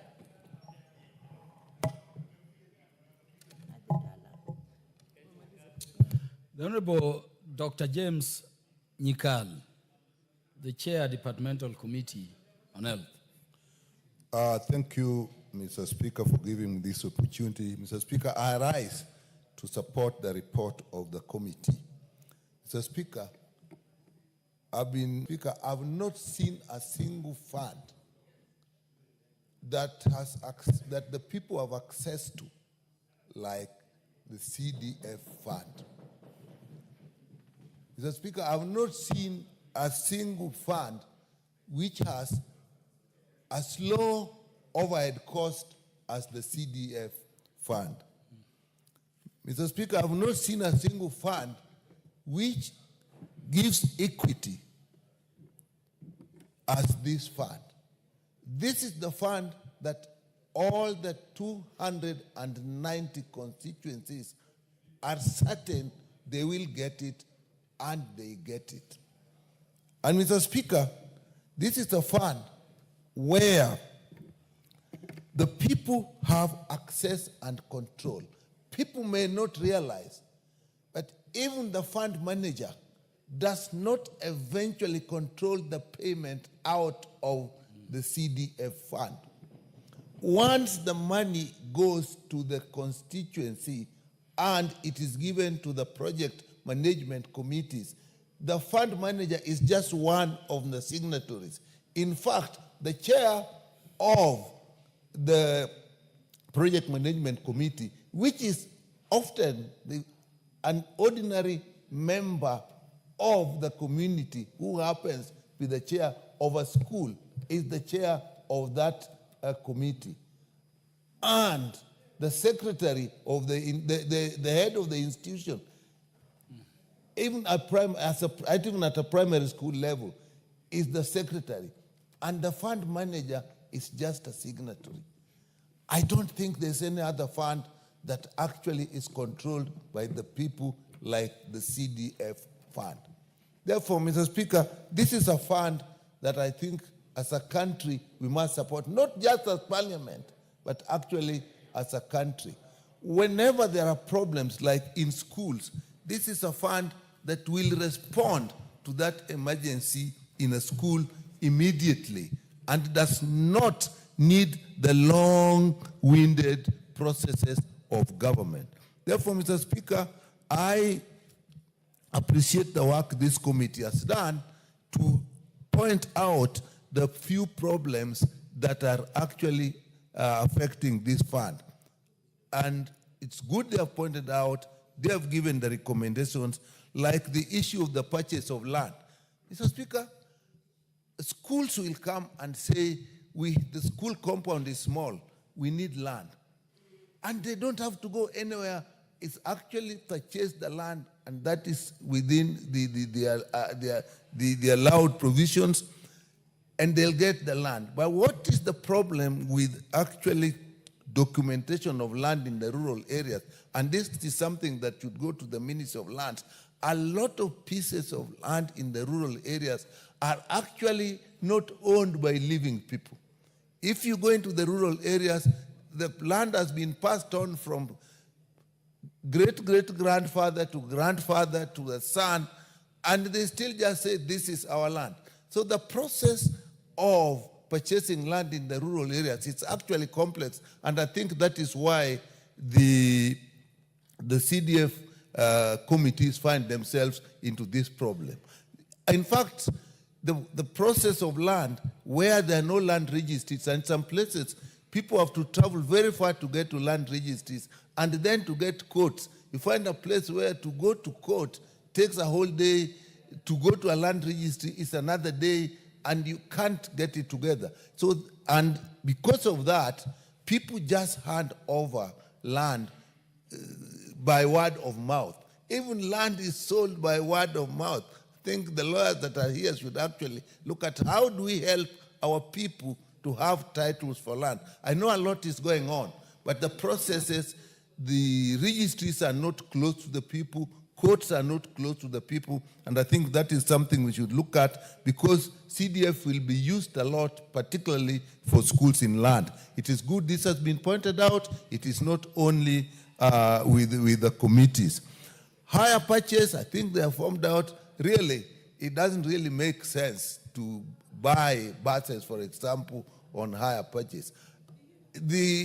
As the law is now, once money is in the CDA fund, in the committee at the constituency level, it doesn't get back at the end of the financial year. So you can plan with money in the account and buy a bus at once instead of getting higher purchase arrangement, which actually makes the bus a lot more costly. So I think that is something that they have pointed out that I agree with. Stalled projects, I think we should not allow this. As I said, this is the only fund that people have access to. And people are always needy when they seek CDF funds. Security people, schools. And this fund, Mr. Speaker, has made a lot of difference to chiefs. Chiefs for a long, and the senior chiefs, and been actually managing or running their sub-locations and locations from their houses. And because of this, a lot of chiefs now have these police stations. We have now very neat police stations. So this fund has done a lot. People think that if this fund is actually, if we do away with this fund, the money in this fund will go to the counties. It won't. This money, as we all know, comes after the division of revenue has put money at the national level. And I would be concerned because really, let's face it, the use of money at the counties has not matched the value that people have seen with CDF funds. And now, I think we are all aware that some governors even opposing that they should not be audited by the Auditor General. And that is ridiculous. So if we want, people are thinking we want to put a fund there, that is crazy. What we are doing now, we are actually discussing the Auditor General's report, and that is the oversight that we should do, and that is really our role. As the law stands, lawyers are here, I don't see what the role of the MP in CDF is other than oversight, and that's what we should do. And I think it is the closest oversight that we should encourage. If something is working well, like CDF has worked, I think we should now look at the law and see how do we improve it, not how do we kill it. And people want to kill something which is good for the people. I don't understand why we look at CDA fund as a fund for the MPs. It's not the MPs that will suffer. It is actually the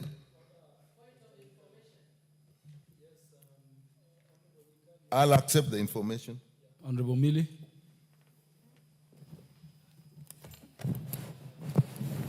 Thank you, Mr. Speaker. Mr. Speaker, I've heard Honorable Nyikal keeps referring to us as lawyers, maybe the lawyers. So maybe I just wanted to inform him on the last issue, where he was actually asking that, that the role of MPs is purely oversight, which is true as currently constituted. But I do not understand why even the courts have not accepted the reality that there is no complete separation of powers. In most of the countries, it's a fusion of powers.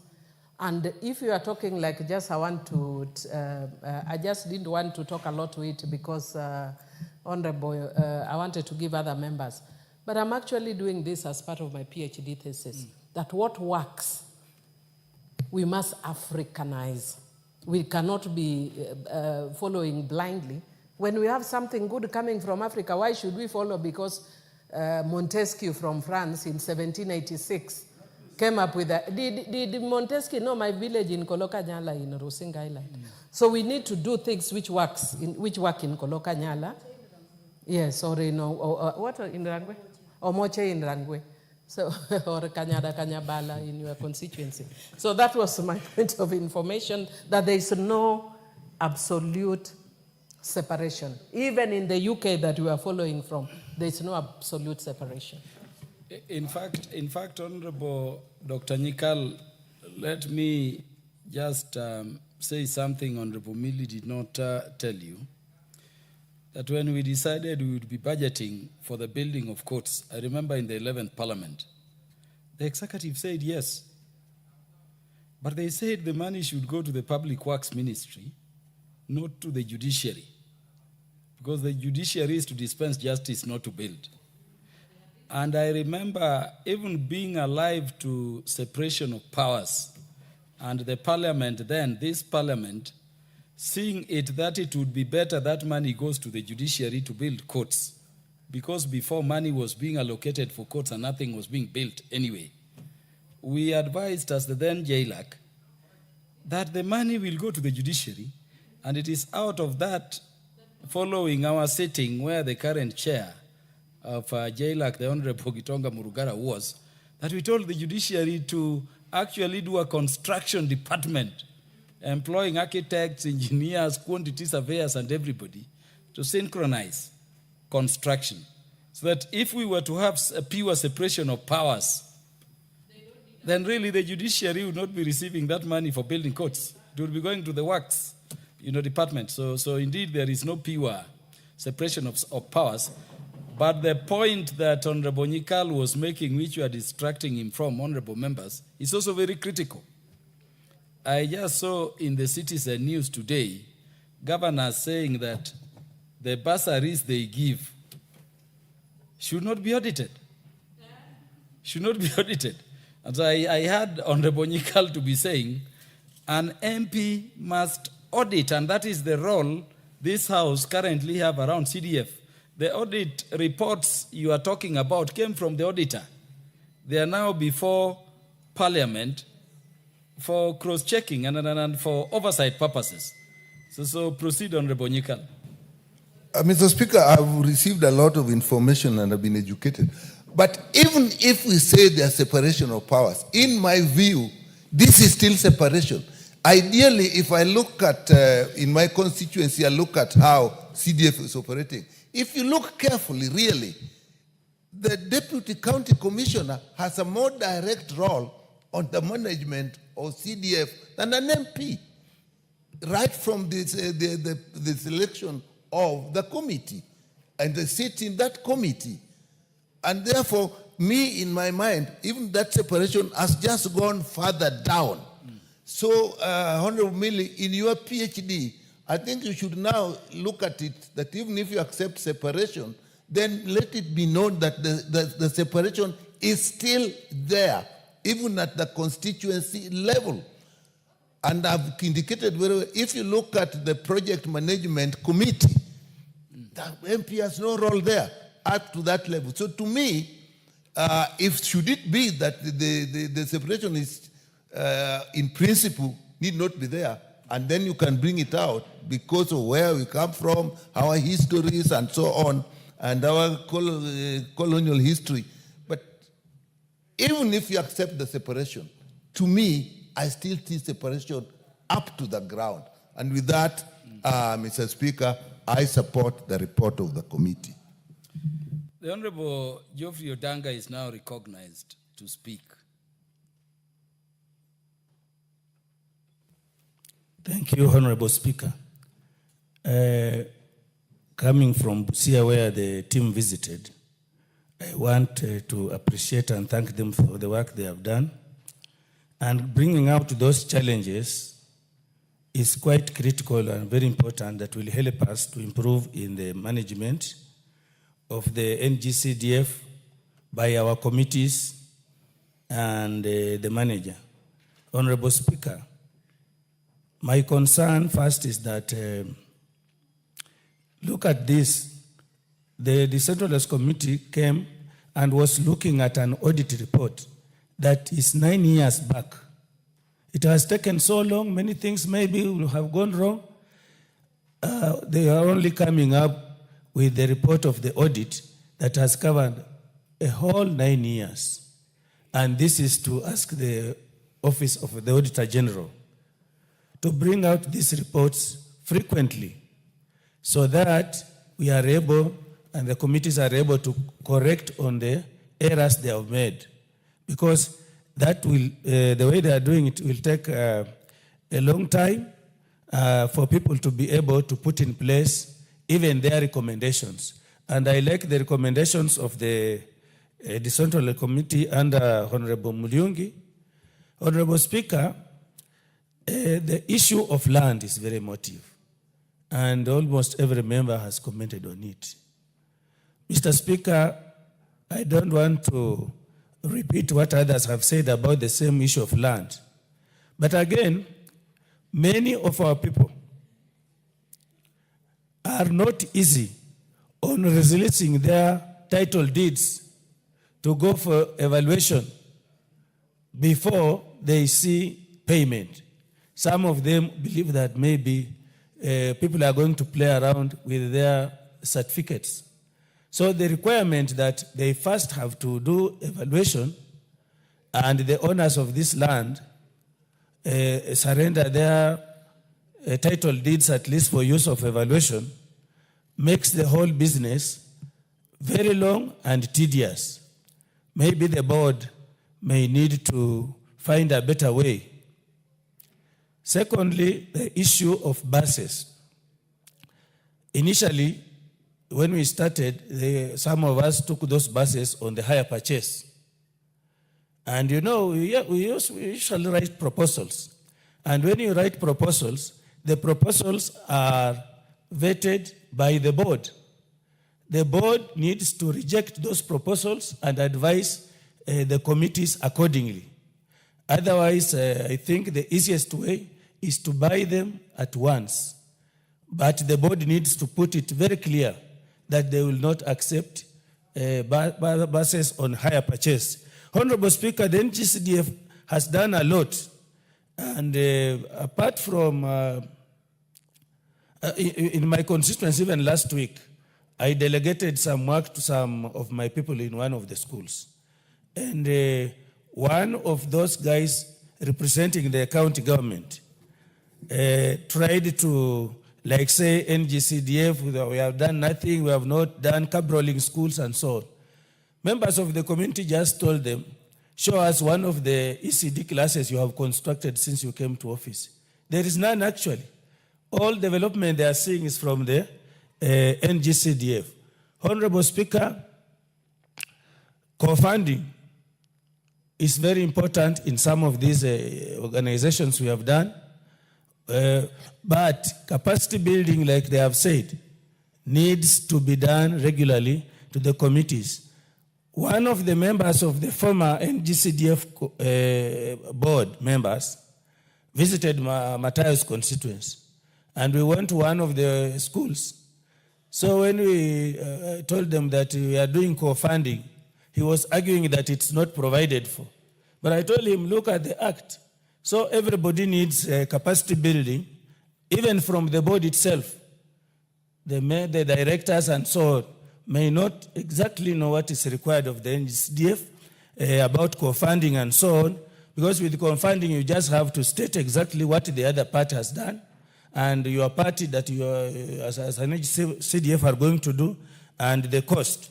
I want to agree with the Honorable Millie that we don't need to be copy-pasting when we are making our laws from the other parts of the world, Europe, America, where we have solutions, where we have our own ways of doing things. We need to improve and do things that suit our circumstances. And finally, Honorable Speaker, NGCDF is a very popular fund in this country. As we were making amendments to the NGCDF Act, we have had a few rejections from a few members from our sister house, which is not called for. Honorable Speaker, even if we went to the referendum now, NGCDF will be voted 110% for. So, Honorable Speaker, I support the report of the Decentralized Fund Committee, and that, Honorable Speaker, we, the people of Kenya, need NGCDF, and we want these recommendations they are making to be implemented. Thank you, Honorable Speaker.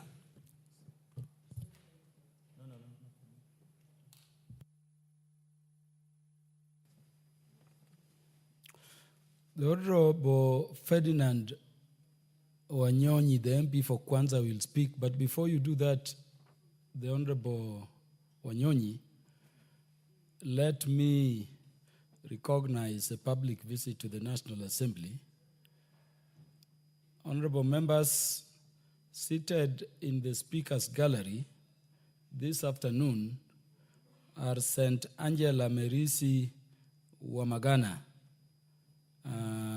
students and school from Tetu constituency from the county of Nyeri. I'm not able to see them clearly, but it appears it is a girls' school. And because the honorable member for Tetu is not there, I wanted to allow the minority whip to welcome them to this House of Parliament on behalf of the House. The Honorable Millie Grace Akoto Diambo Mabona. Thank you, Mr. Speaker, for giving me this opportunity. And I wish to welcome the school from Tetu. Of course, they are girls. I know your eyesight is bad. Mine is bad, but not that bad, so I can see they're actually girls. But you might also just be protecting yourself by pretending that you are not seeing that they're girls.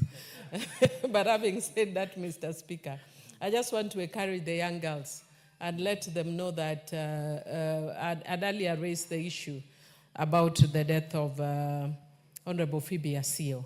And I watched Honorable Phoebe Asio when I was about 11 years old. And when I watched her, I didn't watch her within Parliament. I watched her outside when she was doing, when they were counting her votes.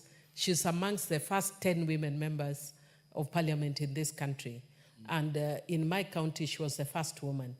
And Mr. Speaker, I came after her, after hiatus of 16 years. Why I'm telling the girls this is their privilege to be watching us from within Parliament. So if I watched Phoebe Asio from outside Parliament and I become a member of Parliament serving my 4th term, them watching me from here can be precedents. So I encourage you to work hard, be focused, be disciplined, and you'll get what you want, whatever you want. It's not only being an MP, be a leader where you are. Even if it's selling Sukuma Wiki, be a leader where you are, where God chooses you. Thank you. Occupy the corner office.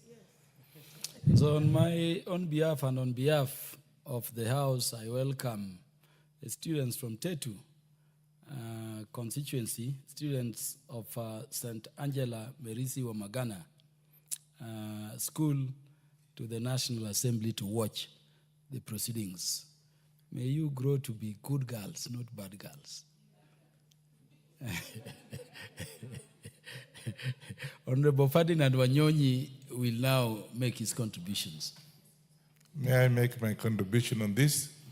Mr. Speaker, I think having read and heard the presentation by our good brother, the chair, on what happened in this area, one and foremost, Mr. Speaker, let's be serious. CDF is actually there, and there are people who are actually making all sorts of remarks. Some of them are not very happy. Today, we've had these problems. They have even gone to court. They want to nullify that. They want this CDF to be discontinued. But you can, you and I know that because you're a Kenyan like I am, CDF has done so much for this country. And the absence of CDF, of course, will go back to Harambe. And I can tell you, Harambe in this country is not making sense at all. Even when somebody has passed on your area, all you hear is that please, Mr. Speaker, come and supervise or at least preside over or be a master of ceremony or whatever it is, or be a guest of honor for the burial of whatever. And Harambes are not anything that you can go by.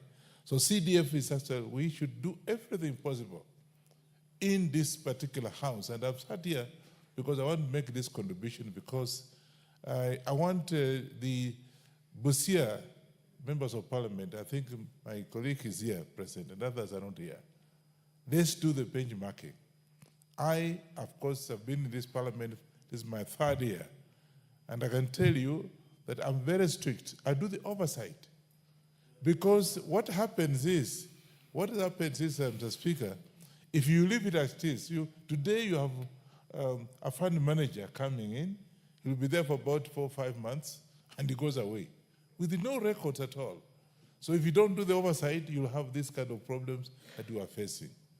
And I can tell you CDF has done so much in terms of employment, in terms of infrastructure, and of course, we have also got bursaries that actually our children, those old men and women who have been left with the children because their parents passed on, they are not able to take them to school. And through CDF,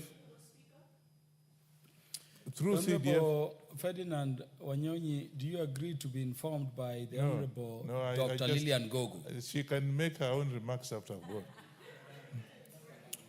She's a good rate. Yeah. All I'm saying is that CDF is... Lillian Gogo, you can only inform a member who wants information. Unfortunately, the information is rejected. Honorable Ferdinand Wanyonyi, proceed. Thank you very much for your protection. I want to say this. I think there's a lot of, I think we've had experience, and I'm sure my colleagues from Busia have the same problem. We have a lot of changes of fund managers. And again, in that, you find the records, you don't find the records actually correct.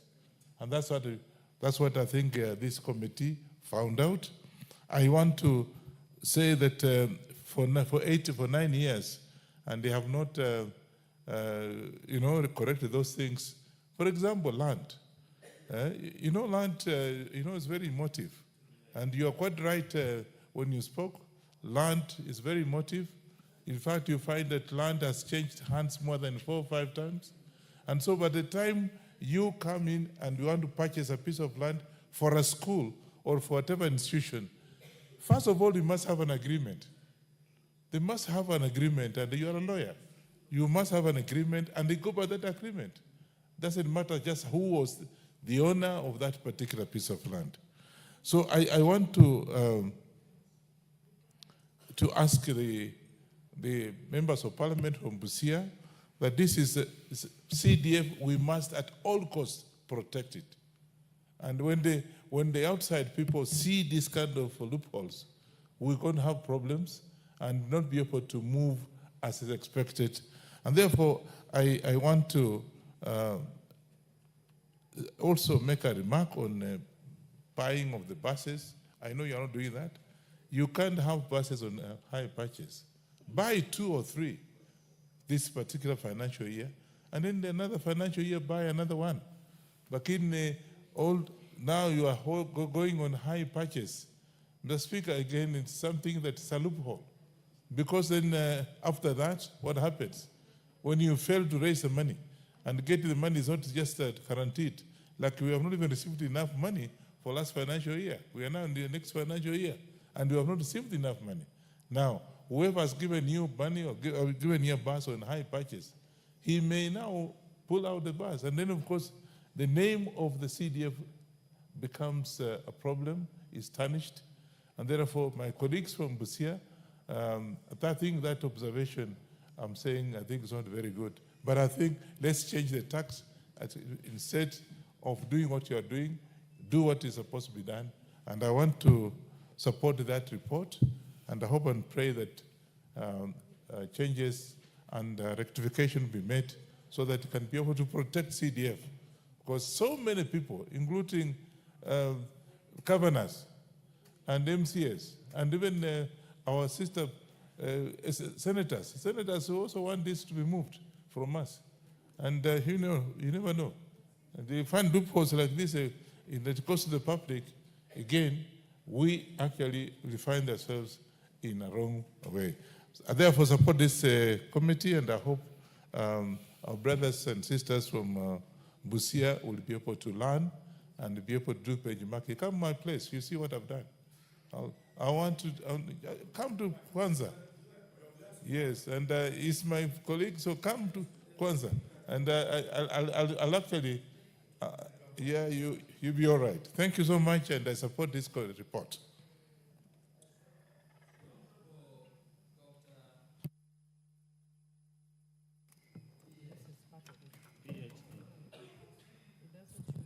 I really appreciate you, Honorable Speaker, and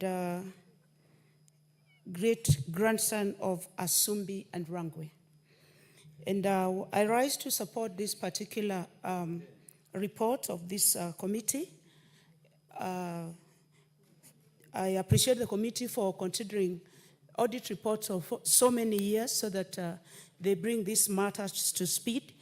And from the onset, Honorable Speaker, I want to say that it should be done at the earliest possible. Audit reports should be brought to the House at the earliest time possible, because ideally audit issues are not supposed to be punitive, Honorable Speaker.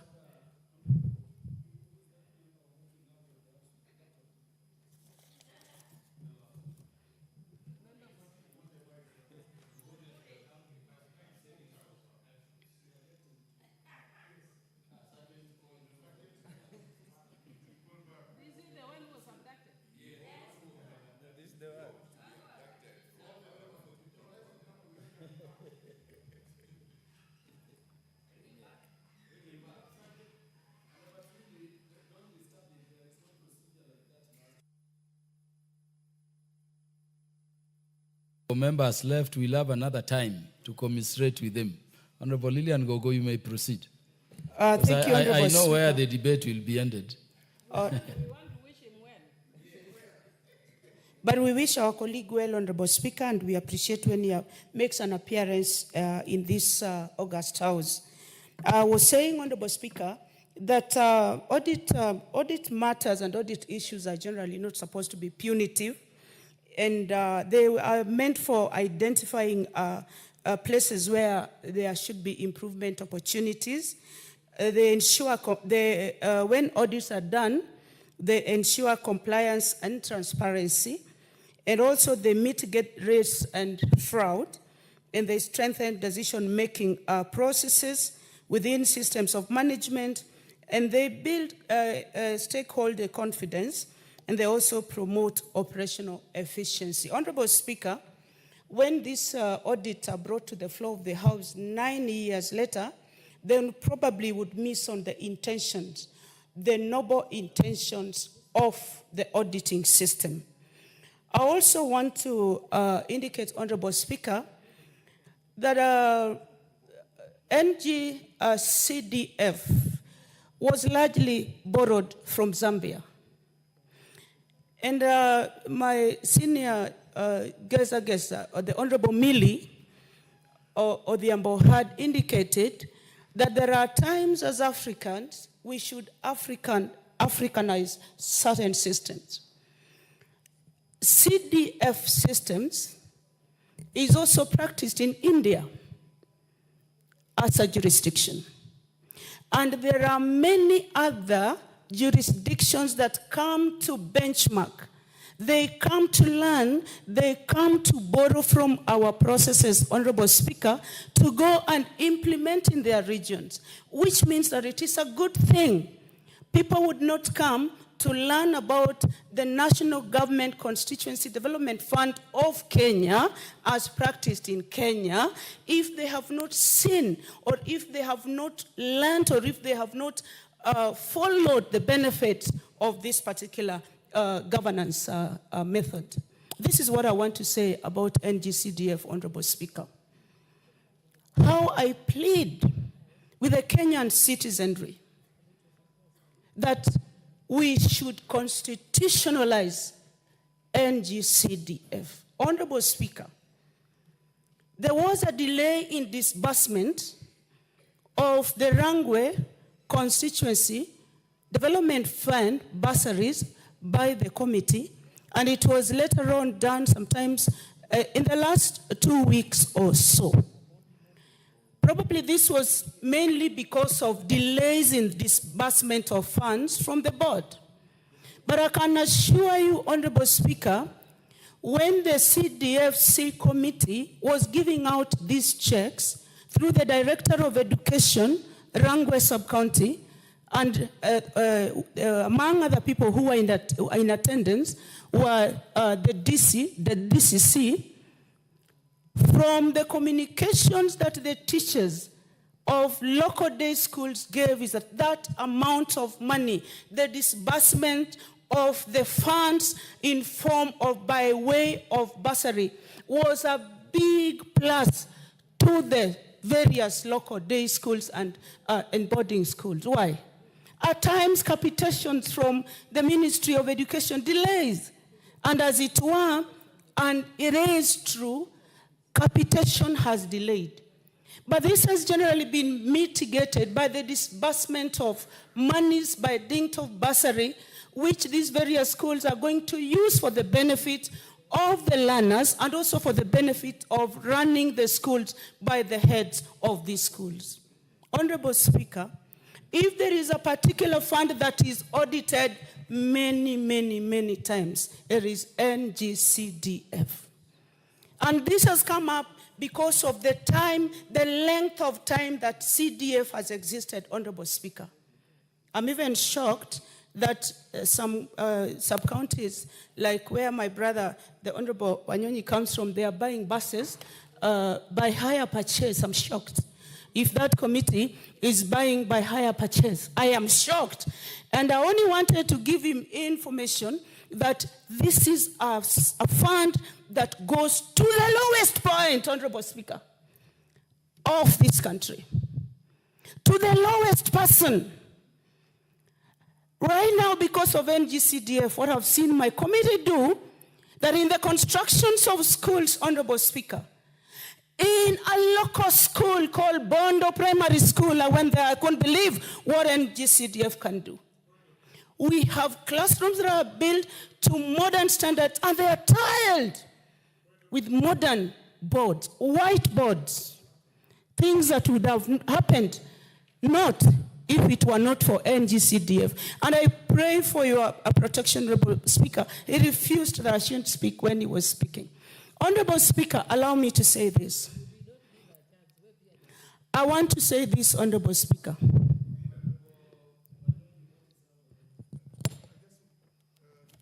You're not standing on a point of information. So what is out of order? Mr. Speaker, I said we buy buses. I've never had any bus in my place on the hire. And that is what the Honorable Gogo I was said. trying to correct him, not me. I buy buses. I've never, please, let it be on record. Are you buying buses or CDF buying buses? CDF buy buses, and I do the overhaul. The country, you don't buy buses. Order, honorable members. Well, the audit report indicates that there is the possibility that some NGCDF programs are buying on hire purchase. And this is what I hear both Honorable Ferdinand Wanyonyi and Honorable Gogo to cancel against. So there is nothing out of order either way. Honorable Lilian Gogo, proceed. Thank you so much, Honorable Speaker. And it is good for us to give good practices where they exist. And I can stand on the floor of this House, Honorable Speaker, and indicate that in one parliamentary term, Rangwe constituency NGCDF committee is on record for purchasing, not on hire purchase or not on credit, delivering a vehicle, a logbook, and a key to 14 schools. And Suba North, Honorable Speaker, has done the same. I saw Suba North last week deliver 2 brand new schools and school buses to schools. What a celebration. I've personally seen The Homa Bay town constituency do an excellent job with NGCDF through their committee. This is what I want to implore my people and the greater republic we love, the republic called Kenya. Let us see how we can shield this particular source of funds for the development of our various constituencies. The members of parliament strictly do oversight roles, like right now we are doing with the audit reports that have been generated from a raft of constituencies, Honorable Speaker. And I want to say that devolution is in no fight with national government. There is intergovernmental cooperation in various ways, including education. CDF is strictly or mainly rooted to cover education and security, which it has done very well. And I want to plead with our various stakeholders that as we do development in other places, other areas, social areas, let us ring fence CDF for purposes of involvement and infrastructural development for our education systems and also for our security systems. Honorable Speaker, without NGCDF, there is going to be so much hue and cry in the communities that benefit from this special fund. I thank you for the opportunity, Honorable Speaker. Thank you.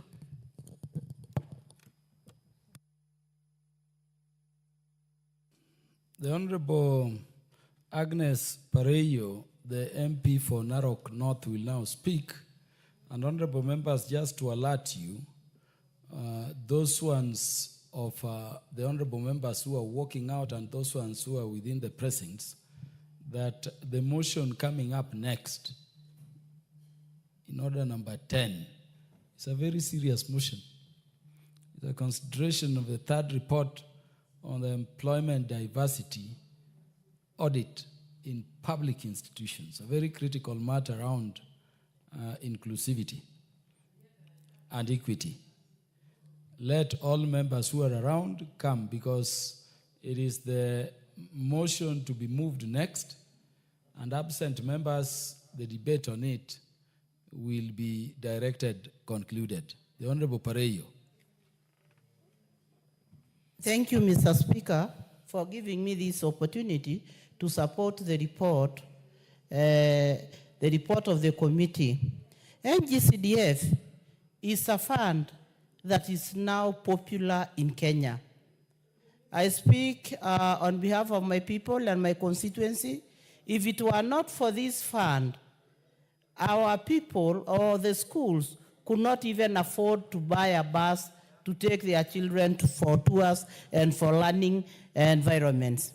But I remember last week I launched one, and since I was elected 2 years now, they already have 5 buses, which are really helping our children and are changing our children.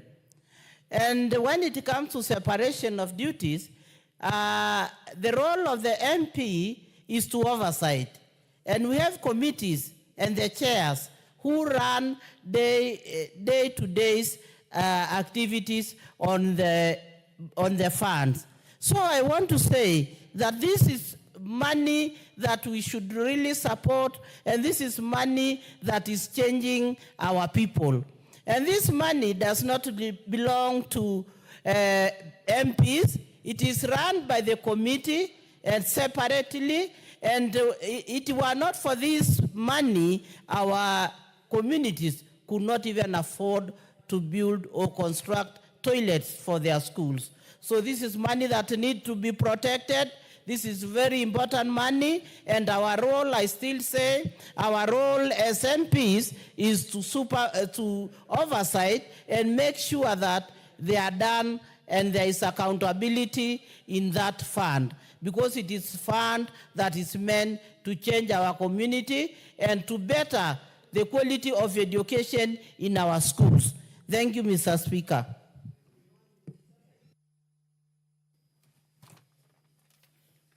That is a I'm seeing a member I cannot quite see on the screen, but that is Honorable Abdi Ali, the MP for Ijara. You want to speak to this? Please proceed. Give him the mic.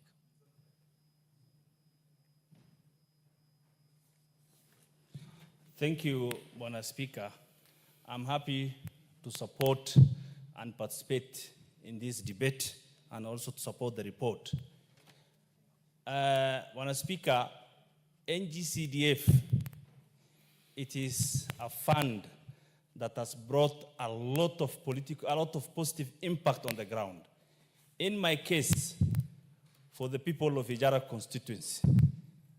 constituency, it is the only constituency where we are implementing a free secondary program for students in secondary schools. And we have achieved this kind of a big milestone because of NGCDF fund. We sat with the stakeholders of education. We agreed on how to improve our education in our region. Ijara constituency, the rate where the transition from primary to secondary, it was less than 50%. But through the initiative of free secondary school in Ijara constituency, with the support of NGCDF board fund, we are able to implement the program for 3 years. As you speak now, is over 3,000 students who have not paid a single coin under the courtesy of NGCDF. And this fund, people are outside there, they are just selling a bad narrative, whereby they're saying this fund is for MPs. A member of parliament, his work is to oversight. I have constructed over 10 primary schools with NGCDF for the last 2 years. And every corner of Ijara constituency, I can confirm to you that no children is left out going to school. So the issue, the issue of we are against the devolution. We are not against the devolution. This is a fund that we need to protect. This is a fund where the common mwananchi on the ground feel the impact. And MP has no role to say that this is an MP fund. We just do an oversight role. And I urge my colleagues, I urge the entire public of Kenya that we support the NGCDF, and it is the only fund that we feel the impact on the ground. Without contribution, I say thank you, and I support the report. The Honorable Stephen Mogaka is recognized to speak. Thank you, Mr. Speaker, for giving me this chance. And I must admit I'm a member of the... What is out of order, the Honorable Cynthia Muge?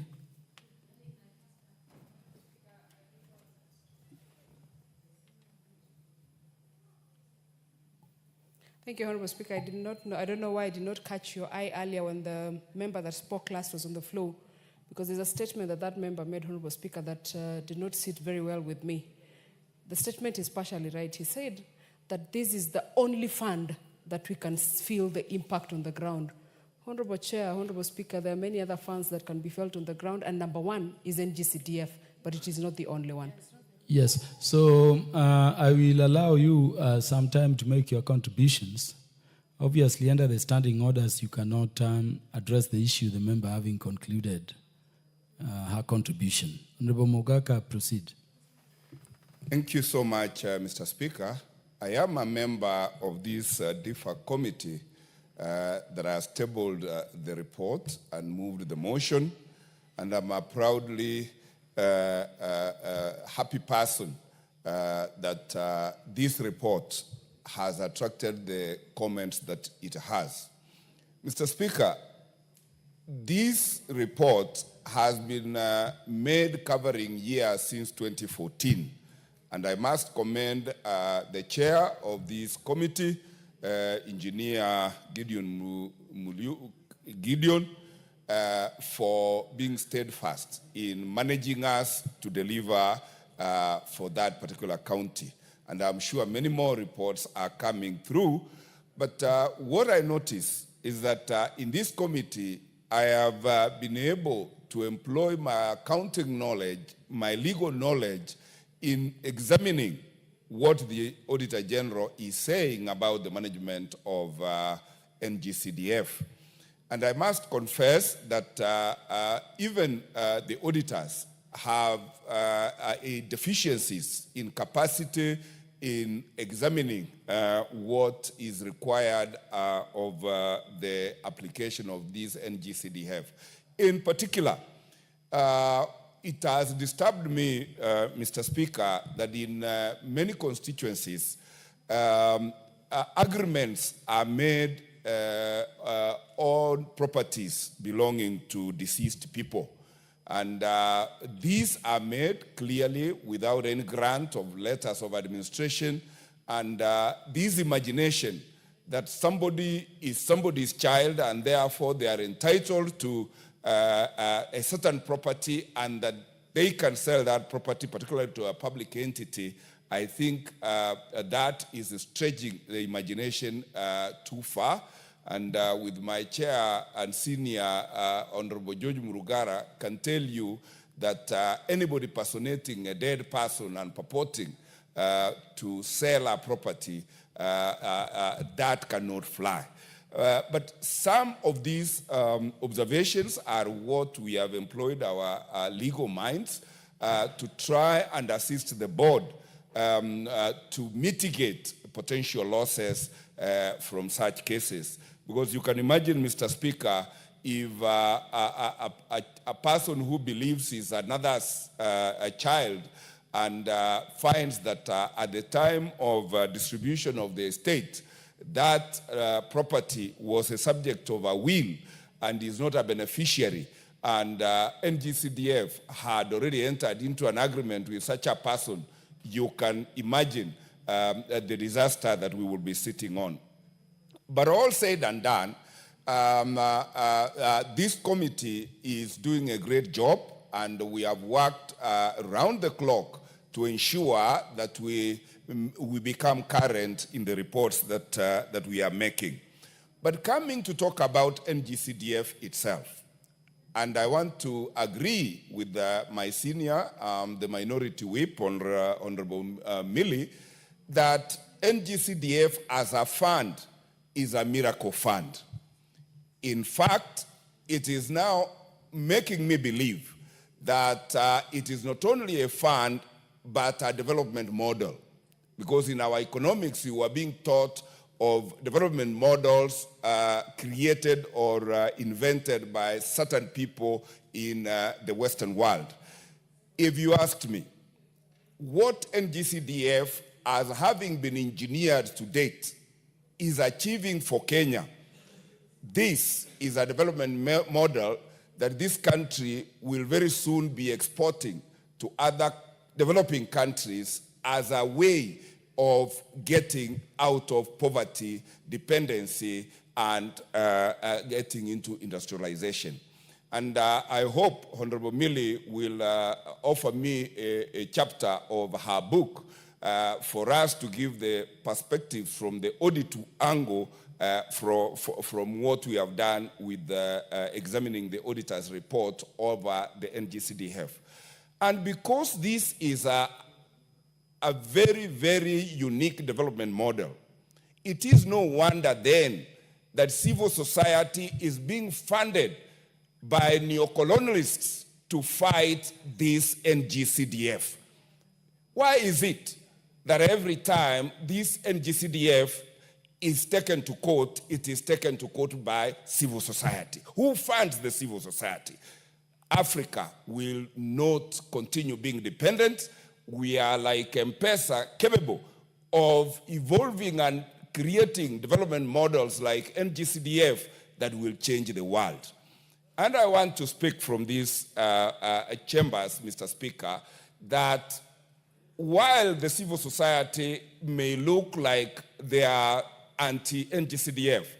I want to also give them credit in equal measure that their challenges of the various acts of NGCDF have made this House improve the governance, improve the controls within that NGCDF Act to make it now a super development model, which now should actually not be fought but entrenched in the Constitution.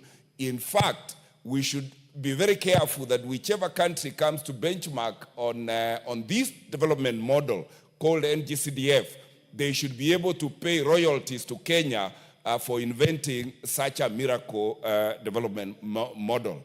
And as I say this, I want to urge all those who have to play their role to complete the entrenchment of NGCDF in the Constitution to do their role. Because this is a development model managed by, the lowest of the low.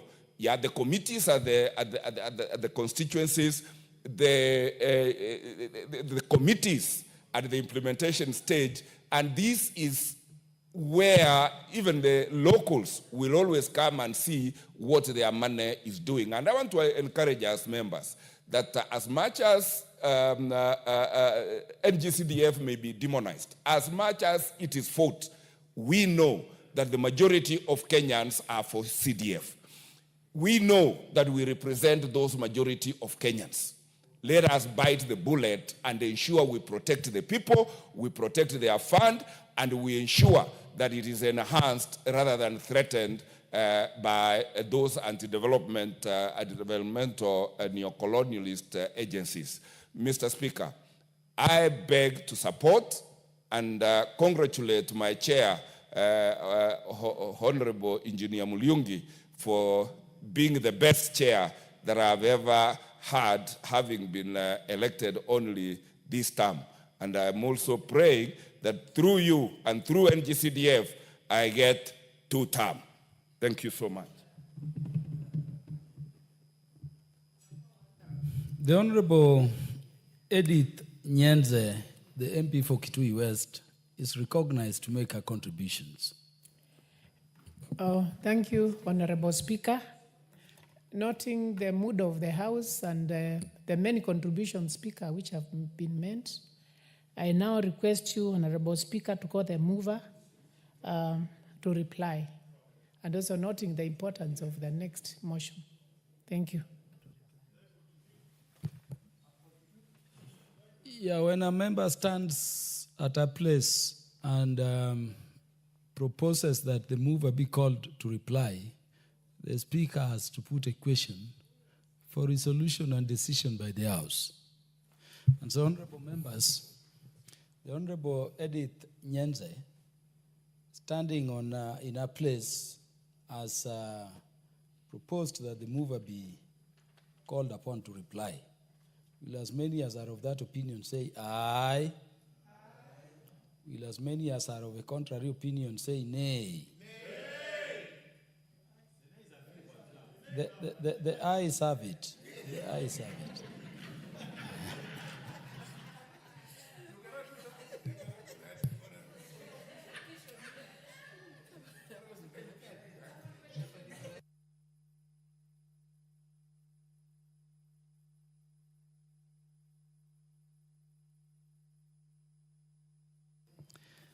Before the mover replies, let me welcome a delegation of students from Kitunzi School in Kitui West constituency in Kitui County, who are seated in the public gallery to the National Assembly, this House of Parliament.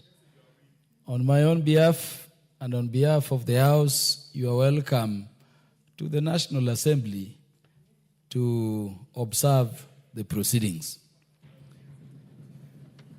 The Honorable Nyenze, why are you standing again? You just spoke a short while ago.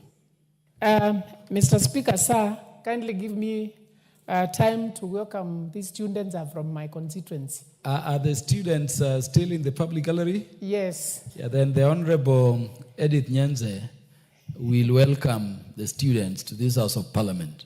Yes, students from Kithunzi Primary School are from Kitui West constituency.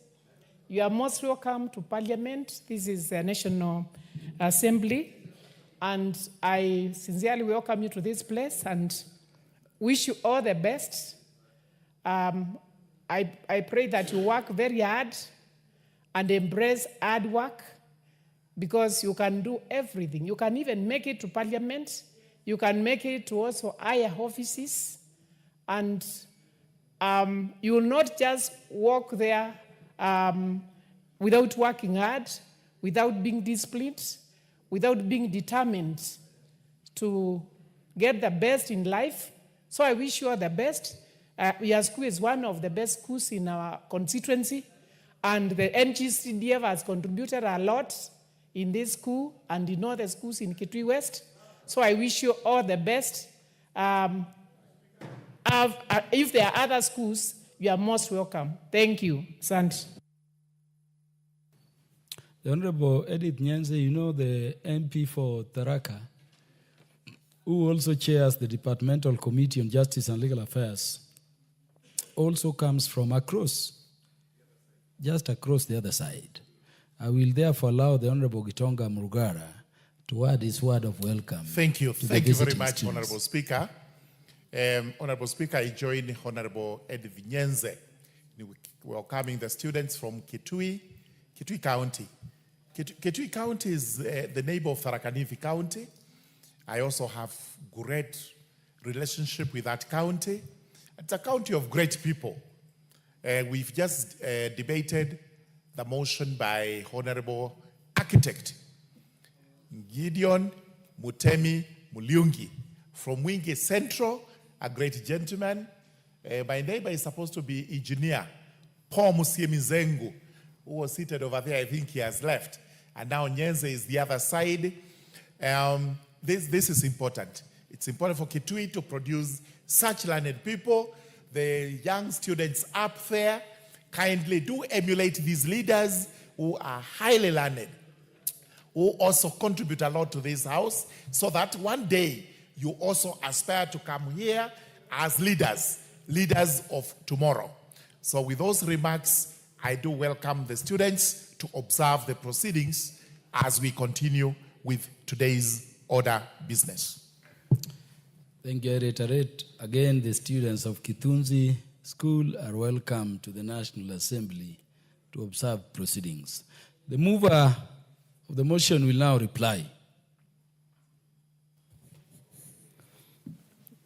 Honorable Speaker, allow me, because of the nice words which my neighbor and respected lawyer, Mr. Honorable Gitonga Murugara, has made on me, and because he was the loudest when you put the question to say no, allow me to give him just 2 minutes to say something about this CNDF. Then I'll reply. Honorable Muliungi, I know how generous you are and you can get, particularly when members support your motion. But Honorable Murugara, I know will reject that act of generosity, because he knows under the standing orders, in a motion such as this, you can never donate. So you can only proceed as I now direct, that you proceed and reply. Who do you want to inform? The mover has not requested for. Mover, have you agreed to be informed about anything by the Honorable Karoli? He's my lawyer, so I have to agree. Order, Honorable Karoli. Honorable Karoli, I have not heard the mover to make any statement in replying for any form of information. Do you want to inform him about how he's standing to speak or what? Yeah, because the mover has not made a statement, the basis upon which you may give him supplementary information. And so, despite the visible and highly discernible generosity of the mover, even to be informed before he says anything, that point of information is contrary to the standing order and is rejected. The mover, you will now reply.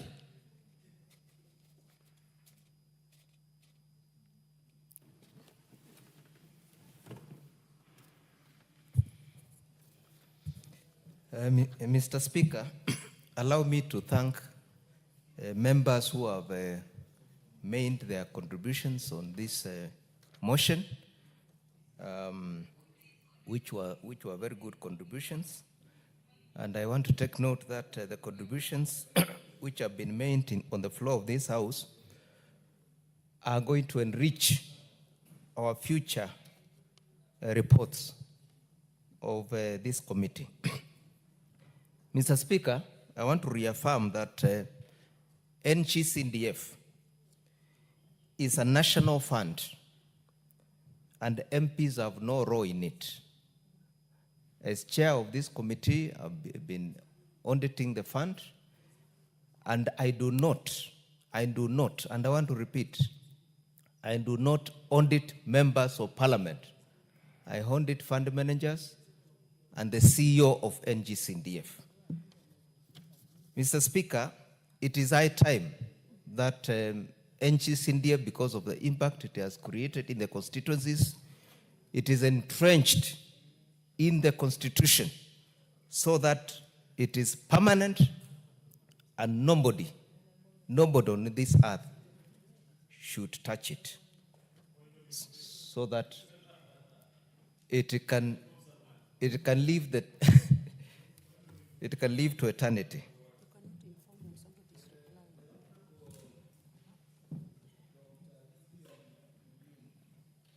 To be informed by the Honorable Karoli Omondi.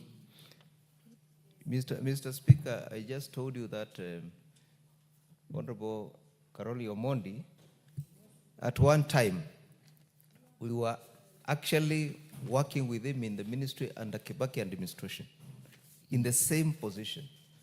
And from that time, he became my lead counsel. And therefore, I have no business to refuse. Yeah, Honorable Karoli Omondi, you will now give the information you want to give. And the Honorable members leaving, I want you to check what is coming next in order number 10 and 11, very serious motions. The Honorable Karoli Omondi. Thank you very much, Honorable Gideon Mulungi. It is true we worked very well, and it is true I'm also his lawyer, but he's also my counselor in other matters. Honorable Speaker, I just wanted to inform the Honorable Chairman that last week the Committee on Constitutional Implementation had a long meeting with the judiciary, represented by a judge of the Court of Appeal, Justice Fatuma Sichale, as well as the Judicial Service Commission, represented by none other than the Commissioner, Isaac Ruto, and even the Chief Registrar of the Court of Kenya, High Court of Kenya, Chief Registrar of the Judiciary. And we agreed that from now on, we will be partnering with the judiciary, not as members of parliament, but as people in our constituencies, to have courts built using CDF funds. I think that is a very significant development that this House should take judicial notice of, so that when we go for public participation as members of parliament, in those jurisdictions where we still don't have courts, we can put a word to the CDF committees and to the public that if they agree, the judiciary has already prepared a prototype court, which they shared with us and which we will share with the members. And going forward, the judiciary and the CDF will be partnering in building courts. I think that is a very important piece of information for the public. Thank you very much. Point of further information. Thank you. The chair of the Departmental Committee on Justice and Legal Affairs wants to inform you. Do you want this information, Honorable Gideon Mulyungi? Mr. Speaker, I told you he's my neighbor and my good friend. So he can proceed. The Honorable George Gitonga Murugara. Thank you very much, Honorable Speaker. Honorable Speaker, it's only to put further information to what you alluded to on the basis that we've given the courts the power to actually build the courts and the other judiciary buildings, although anybody would argue they are not supposed to do this. Confirm that the judiciary as a department known as the Department of Building Services, DBS, which is actually headed by an architect like the Honorable Mulyungi, so that we are able to have these courts, including the prototype that Honorable Karoli has referred to, being constructed in very effective and also pocket-friendly manner, so that CDF is able to do all this, not through members of parliament, but through the constituencies and the constituency committees. Thank you. The Honorable Gideon Mulyungi, you can now proceed. Mr. Speaker, as I conclude, allow me to confirm to the nation that if you take a chopper and fly over Kenya, the only icons of development you'll be able to see in every village in Kenya is projects funded by NGCDF. And therefore, it's a fund that should be protected by all and sundry. And therefore, Mr. Speaker, with those few remarks, I beg to reply. The Honorable Mogaka requests to inform you. Do you accept his information? You know, the only senior counsel in my committee is him. So I cannot refuse. He's allowed to speak anytime. You are very easy with advocates of the High Court serving as state officers in Parliament. Honorable Mogaka, proceed and give the information. Thank you, Mr. Speaker. And I wanted to expand what my chair has said, that for records, NGCDF funds are only utilized to make development